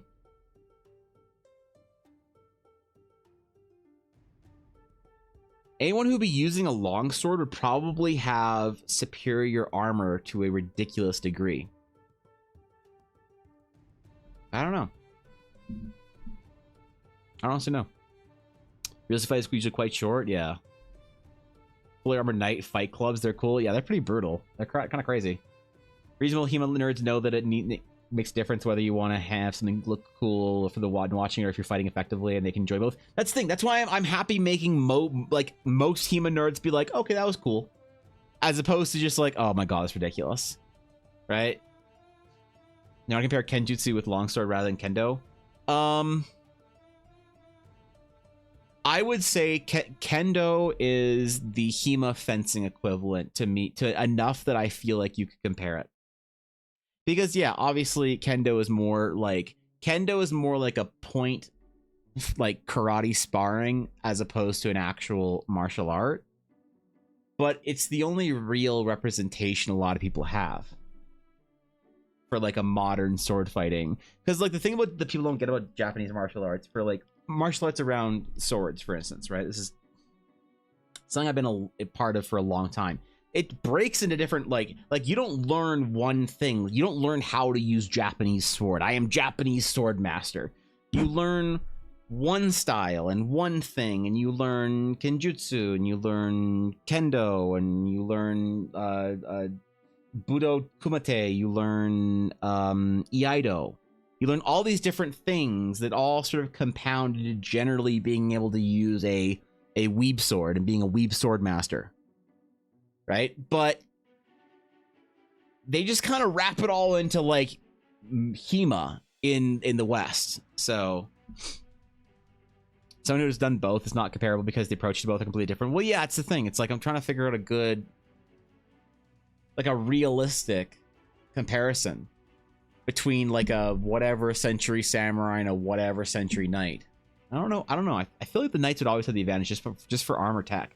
But if you had an unarmed samurai and an unarmed knight, I feel like you would do better. I feel like the samurai would do better. Like it's just faster. It's not designed to be clunky. But like general European fencing, this sort of almost builds in a certain amount of clunkiness. Unless you're talking about like German. I mean, never mind. I'm out of my depth when it comes to HEMA. So I know a lot more about the Japanese stuff. Listen, man, I grew up way more of a fucking weeb in playing weeb sports and playing weeb, stuff that I find it very cringy to talk about on Twitch. But like this is like a big part of me, growing up.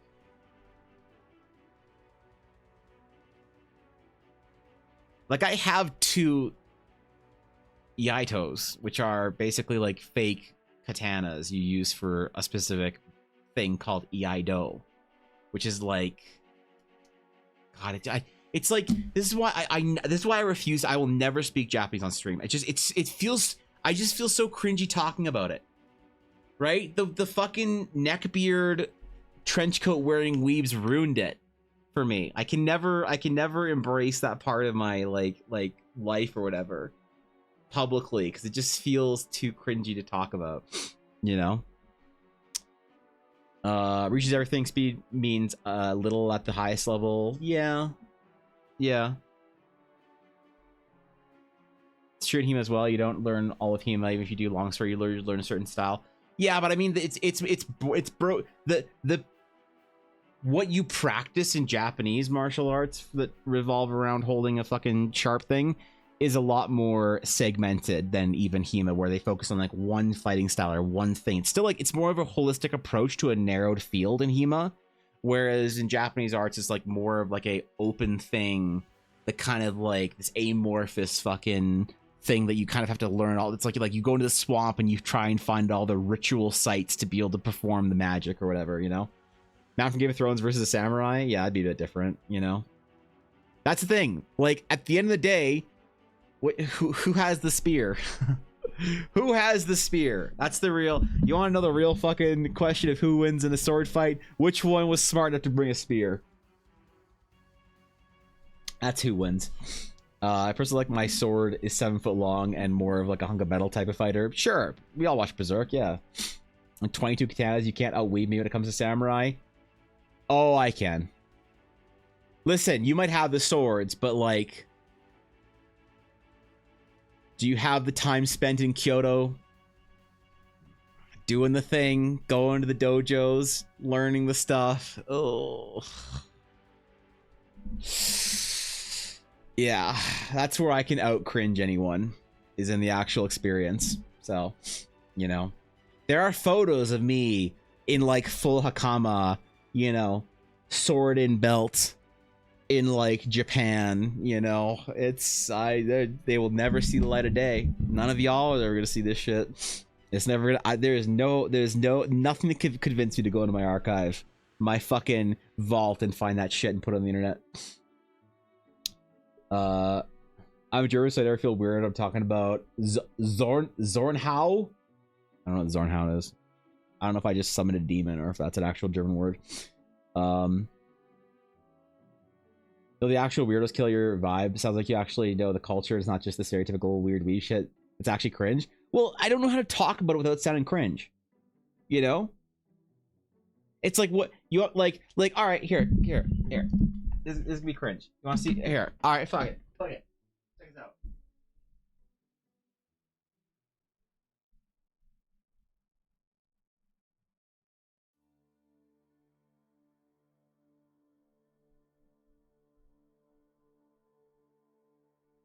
All right, check it out. These are some of my favorite things that I own. All right, these are my favorite things that I own. These are Ella and I's Iaitos. An Iaito is not a katana, right? An Iaito is something you use for a old man's martial art called Iaido, which is more of like I describe it to white people like Tai Chi with a sword, but Japan.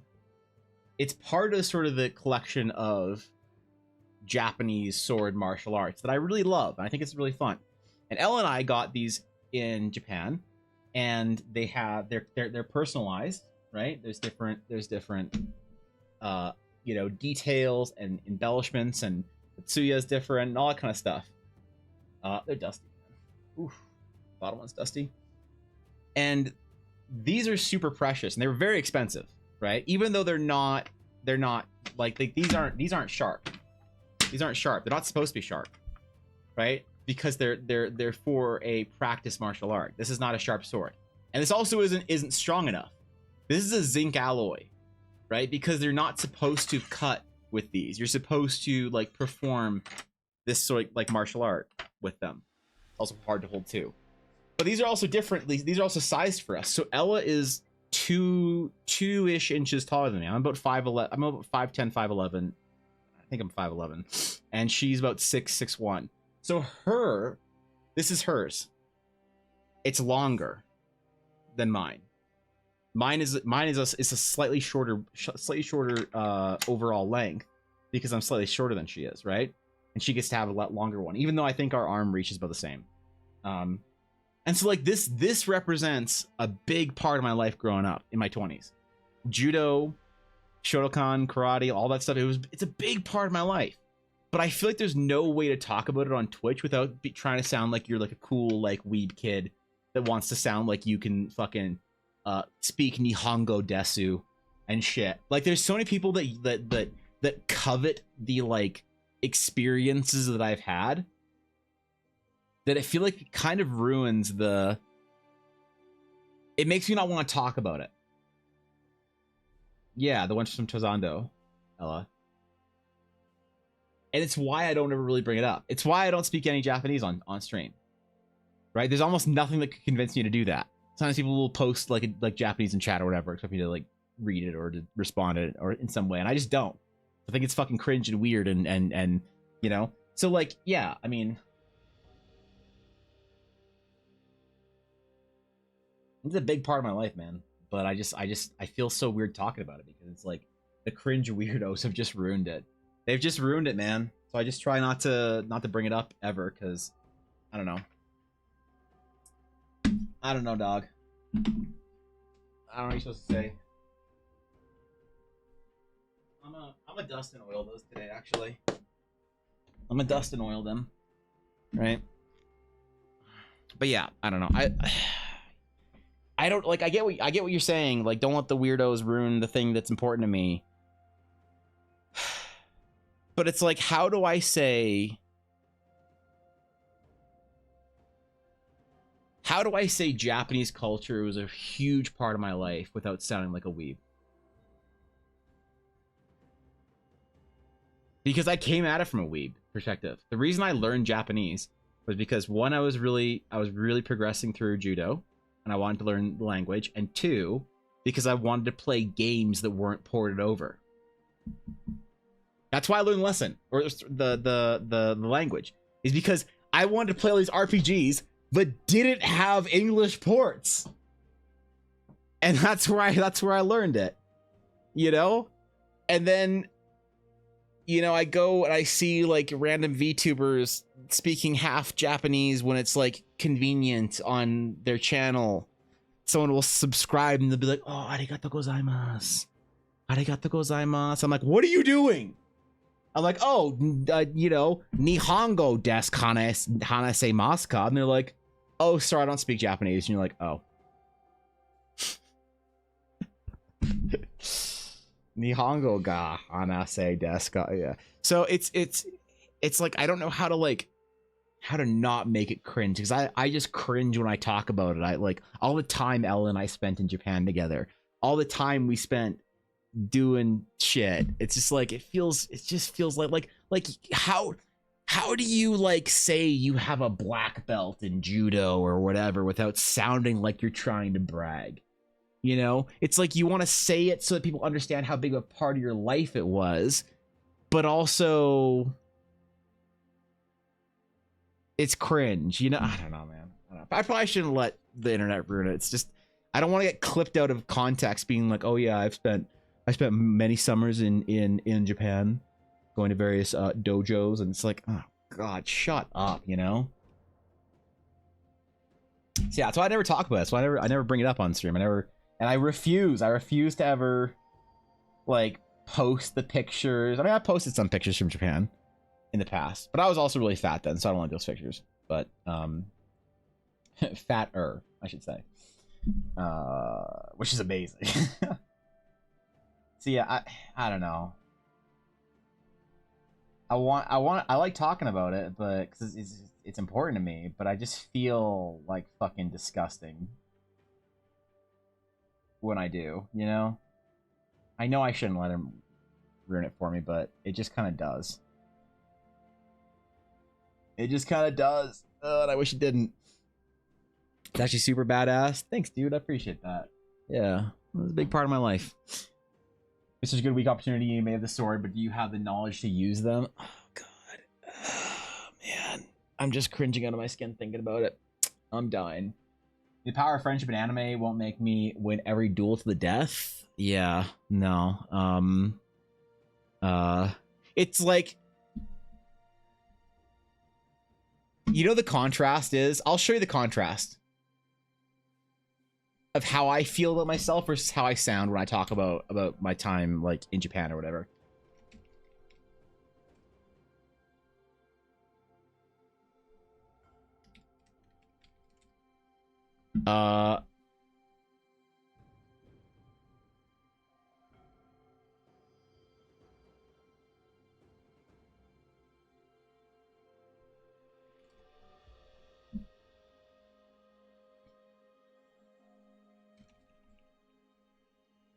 So this is the duality, okay? This is how I feel spending my youth in my 20s going to Japan. This is my like self-image right here. This is how I perceive myself. You know? The bokken wielding, you know, white samurai. And this is the reality of what I am when I talk about it. Women are queens. If she breathes, she's a god. So anyway, that's why I don't bring it up on stream. Yeah, that's the duality of it, bro. That's the problem. You're a red lightsaber guy? I would never be red lightsaber guy. I would never suggest that if she breathes, she's a thought. I would also not suggest that all women are queens. In fact, I would be the gray Jedi. I would be the simps and the incels wield the Ashla and Bogan. I'm the one in the middle, the Bendu. That's a deep reference. Holy shit, even I barely got that reference. Holy fuck. God damn. You'd have to have so many levels of Star Wars knowledge to think that was funny. God damn. Maybe Dash don't get it.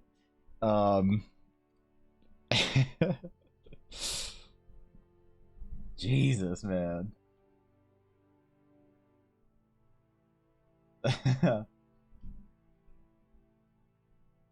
God, I miss going to Japan every summer. I stopped being able to when I started streaming because it's expensive to go to Japan every year. That shit's expensive. It adds up, bro. You know? And I miss it. I miss it. It's so cringy to say, but there's nowhere in the world I'd rather be. I love almost everything about visiting Tokyo, and there's a lot of places in Japan that I would, if I could travel, if I had a travel voucher, if I had, let's say, a free $10,000 trip every single year, it's Canadian, so like $77,000 US, a free $7,000 trip every single year, I would probably take it to Japan every single year. There's so many places in that country that I want to go, and so many things I haven't seen. I've never been to Kyushu. It's an entire fucking island I've never been to. You know? And the thing is, Japan does such a good job of internal travel and tourism that it's so fun. It's like going around like Canada or the US. It's like, yeah, it's different, sure. St. Louis is different from, you know, Los Angeles, like whatever. But it's not like internal tourism is encouraged, but it super is. You know, there's all sorts of fun, dumb things you can do, like get different prefecture stamps from Pokemon Company, whatever. Get like, you know, mascot things and whatever. Seeing all of Japan is way cooler, in my opinion, than seeing all of like another country. Like, if you've seen what it's just so it's like you know what it is? Tourism in Japan has a better progression system built into the game than tourism in America. They're very different games. One MMO has a progression system that feels really good. The other MMO has a progression system that's pretty bad. And then Canada doesn't have a progression system for tourism. It all blows. So yeah, I miss Japan. I miss it all the time. I think about it and I like look back at like photos and stuff sometimes to like alleviate the pain, but I can't fucking wait until I can afford to go back. It's like, because I'm already past the point of sounding like a cringe weeb weirdo, it's like I always leave a small part of myself there. And when I go back, I just have this breath. I just have this breath, this like long sigh at some point in time the first day where I'm like, okay, this is gonna be one of the best weeks of my life. You know, I fucking love it. It's awesome. Ella and I spent a lot of important, like you know, we spent our honeymoon in Japan, right? And that was the best trip we ever had to Japan. Was our honeymoon trip. It was our our honeymoon was 1 year after we got married. And so we had our honeymoon dinner, like our first anniversary dinner in Japan. We had it at an all-you-can-eat barbecue, like Japanese barbecue place, Japanese Korean-ish barbecue place, right inside of Akiba. You like go up the station. There's this building that's like all restaurants on each floor, and so you hit the elevator button, you go up to the floor. And we go back to that place every time we're in Japan. It's not particularly good, but it's like our place, you know? And we had dinner that night looking out at Yodobashi camera. And Ella ate so much fucking beef. I questioned whether or not I should have married her. I've never seen a human eat that much cow. It was impressive. I was like, that's my girl. To think that something that small and dainty could pack away an entire fucking population herd of cows was just, it was incredible, man. No, it was great. And I think about that. I started thinking about that night all the time. You know, it wasn't a particularly like fancy dinner or anything like that, but like, I don't know, man. It's not for Ella and I. It's not the fancy shit. We've done fancy Japan. We've stayed at the Grand Hyatt. We've stayed at the Grand Hyatt's like $1,200 a night for a room, right, or whatever. More than that, I think now. We've stayed at the small, you know, business hotels. We've stayed at the ryokan in the mountains, you know, at the hot springs with the personal hot springs in our room. We've done all of that, man, and I would take any of that trip again. Being there, it's just so different from everywhere else. We have these like super inexpensive days out where we'll like eat at 7-Eleven and then go out for like, you know, $8 ramen for lunch and then eat like, I don't know, like it's just so easy to just have such a great fucking time there that the travel's all easy, it's all built in. I don't know, man. It's just, it's probably a pain in the ass to live in Japan, let's face it. Would I ever move to Japan? I don't know. Banking in Japan is a pain in the ass. Bills and postage and rent, if you're a foreigner, is an absolute pain in the ass. I don't know if I would ever move to Japan, but I've thought about it. If I could, I know what I'd go, what I do. I would probably live in Yokohama. It's like the nice mix of all the cool shit of Tokyo without the Tokyo of Tokyo. You know? I get like an apartment in Yokohama somewhere and just chill out, man. Just have like good food and like healthy like seafood and stuff every day. And just like great parks and whatnot and safe everything. I wouldn't own a fucking car. I wouldn't own any bullshit. I just have a small little setup where I could just do stuff. You know? I love that country. I love going to Japan so much that it almost feels like it's so cringe to talk about because everybody wants to go to Japan. Everyone's like, oh, I can't wait to go to Japan. It's like, yeah, you're great. Yeah, go have fun. Go fucking buy anime that you don't actually want and buy figures you forget that's going to be a pain in the ass to take back and then end up having to mail it home and spending $300 on fucking postage because you fucked up, or buy another suitcase at the duty-free stores or whatever. Like, go have that trip, have fun. But like for me, Japan is so much more than that. That it's hard to talk about. I love that place. Ella and I have never been happier than we were wandering around, like just doing dumb shit in Japan, just being stupid early 20-year-olds. And sometimes I think about the mistakes I've made in life, and like how I wish that I was that I had like not sold certain things, like my magic cards. I was so mad that I sold them. They'd be worth hundreds of thousands of dollars now if I kept them, but I used them to pay for our wedding and our first 2 trips to Japan. And so it's like, I might not have all this stuff that I wish that I had kept on to, but what I do have is memories of being 22 in Japan with my fiance being fucking stupid, you know, not saying no to anything, right? And to me, those memories, I think, are probably, the older I get, I don't want to sound like a boomer, the older I get, though, the more I appreciate it, though. The more I appreciate being 22 and staying at the Nyotani and, you know, eating Wagyu and fucking $200 sushi and trying it all and getting the JR pass. And the more I appreciate that, and the more I like desperately want to go back and just be there. It's like I needed to reconnect with it every year or so when we would go. So yeah, hopefully I'll be able to get back soon. Hopefully we'll be able to go.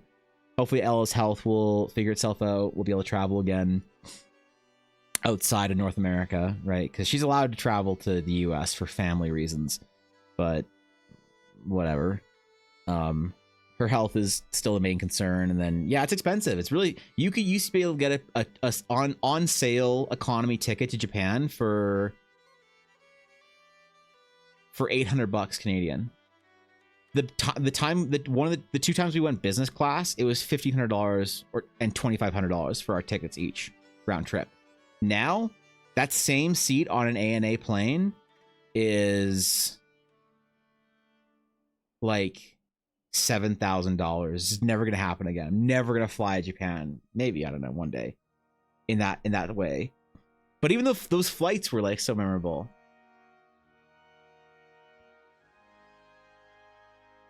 All right, I'm sorry. I got into it. I got into my memories, bro. I got into them. You know? I want Japan so badly, but I also don't want to. Why? Why don't you wanna? What's stopping you? If I go to Japan, I go to Satayama Village, but I'm generally partial to rural life. Yeah, like that's the thing, man. Japan's so like it's so close. It's crazy how close it is. You don't have to travel that far to get somewhere that feels completely different. It's like a day trip to get to somewhere crazy and far away in the country. You know? Ironically, the anime and the figures are not why I want to go to Japan, but I'd buy some anime shit. Yeah, I'm still a weeb. I want to go to places, see the places. Yeah, it's great. I mean, like, dude, every time we go to Tokyo, we have like 2 Akiba days. It's like, how do you have 2 full days in Akiba? Like, fuck, man, that's a lot of time spent in the nerd capital. But you could easily sink. Like the first time we went to Japan, we probably spent, I think we went for 2 weeks, and I think we spent 5 days of those 2 weeks in Akiba being weebs, right? We have all these games and stuff that, like, you know, I don't know if I have any pictures of our like game halls. I'm sure I do. I just don't know if I.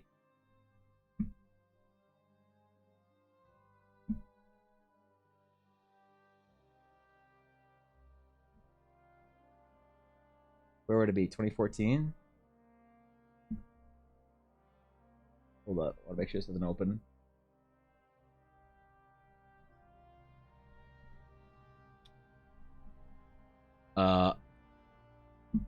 Where's some game halls from Japan? I want to show you the kind of Akiba weekends that we'd have, Blaze, without accidentally doxing Ella.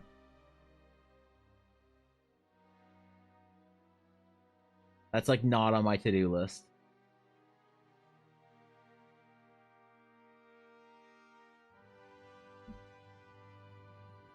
This is me contemplating McDonald's.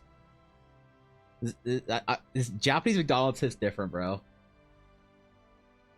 Japanese McDonald's hits fucking different. It's actually real food. It's fucking crazy. How are you allowed to have real food at fast food in Japan?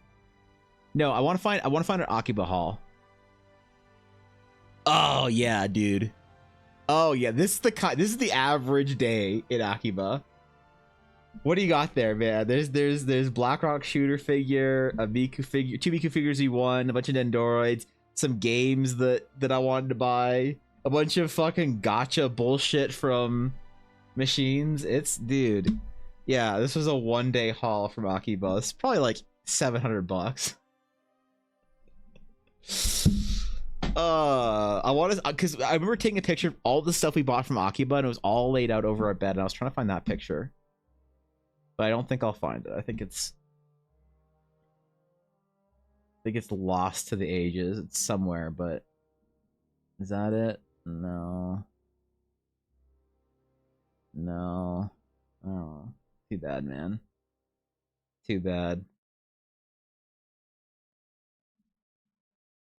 All the fucking gacha machines. Yeah.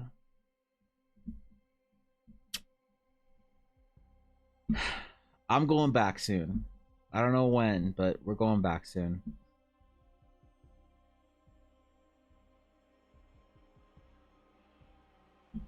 I don't know when. But I'll tell you all about it when I do. I'll stream. I want to stream from Japan so bad. I want to do like a walk around. You know, like exploration stream or whatever at some point in time.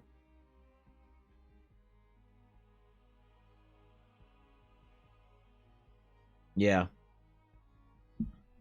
I think that's God,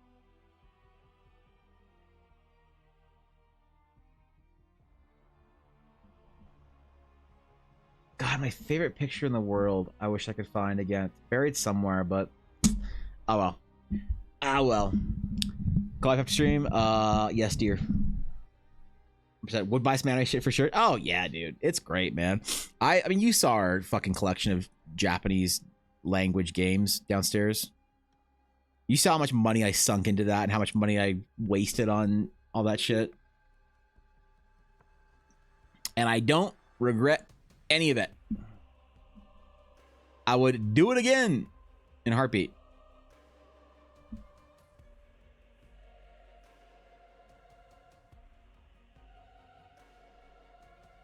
Yeah, I think a lot of these photos are lost to time. There's one of me at Gundam Front that is my favorite photo from Japan ever. I think I posted it on Twitter. Someone would have to go deep into my Twitter to find it. But yeah. Fuck, man. I miss it. Learned Japanese in school. Last, I really rusty and forgot most of it. Yeah, that's how it happens, though, right? So remember the local German-Japanese friendship club. That's cool. Next time I'll take the opportunity to visit our partner city through the club.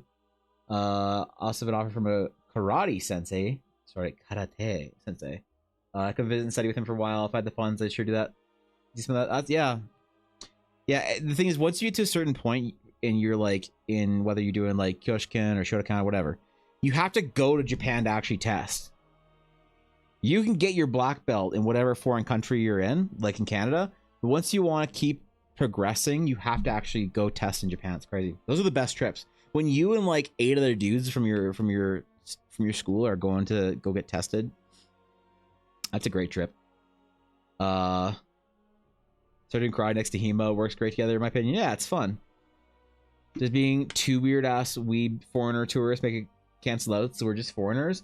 Ooh, no, it actually makes you like ascend. You know? Nothing like a group of weebs, man, in Japan. It's so great. The greatest compliment I ever got from a Japanese person in Japan was them say, "Oh, what part of Tokyo do you live in?" And I was like, "Oh, yes. Oh, fuck yeah, they think I live here. They think I work here for some fucking multinational country or company. Oh, they don't think I'm a weeb tourist. Oh, thank fucking God. Oh, man." All right, that's it for today. I gotta call Elle. I gotta deal a couple things. I said we'd do a little bit of a shorter stream. I was thinking about 3 hours, so we went a little bit closer to our normal stream hours. But I will be back tomorrow for a non-reminiscing stream where I'm not going to sit here talking about what it's like to be a weeb for an hour. Unless that's what you want. I don't know. Where's the outro? Byron, I need an outro song. Make me this, but Eldara. Thanks. Okay. Have a great rest of your day. Sorry I missed yesterday. I really hate missing days, but I had a really rough weekend. I don't bitch about it. Like, I try not to bitch about it on stream, but I had a really fucking rough weekend. There was hospitals and it was a whole fucking thing. So I'm just glad to be in this week and doing it and crunching towards our Astral Sage stuff. But hey, Patreon's coming back on March 1st, and that's like almost there. So Patreon's almost back. I need to message a couple more people to get some stuff figured out, as I am going to I got a lot of work to do, and I'm really excited about it. But hey, have a great fucking week, man. This is a Gundam picture? Wait, you found it? You found it! Can this be a command too? Can this be a command? This is my favorite picture of Japan. I'm gonna no, do I retweet it? No, I don't retweet it. I kind of want to just so I remember it. No, it's my favorite picture. I love this so much. This is so good. This is so good. Oh, God. Okay. Have a great day, guys. Chill out. Be good to yourselves. I will catch you later. And tell some of my friends. Farewell.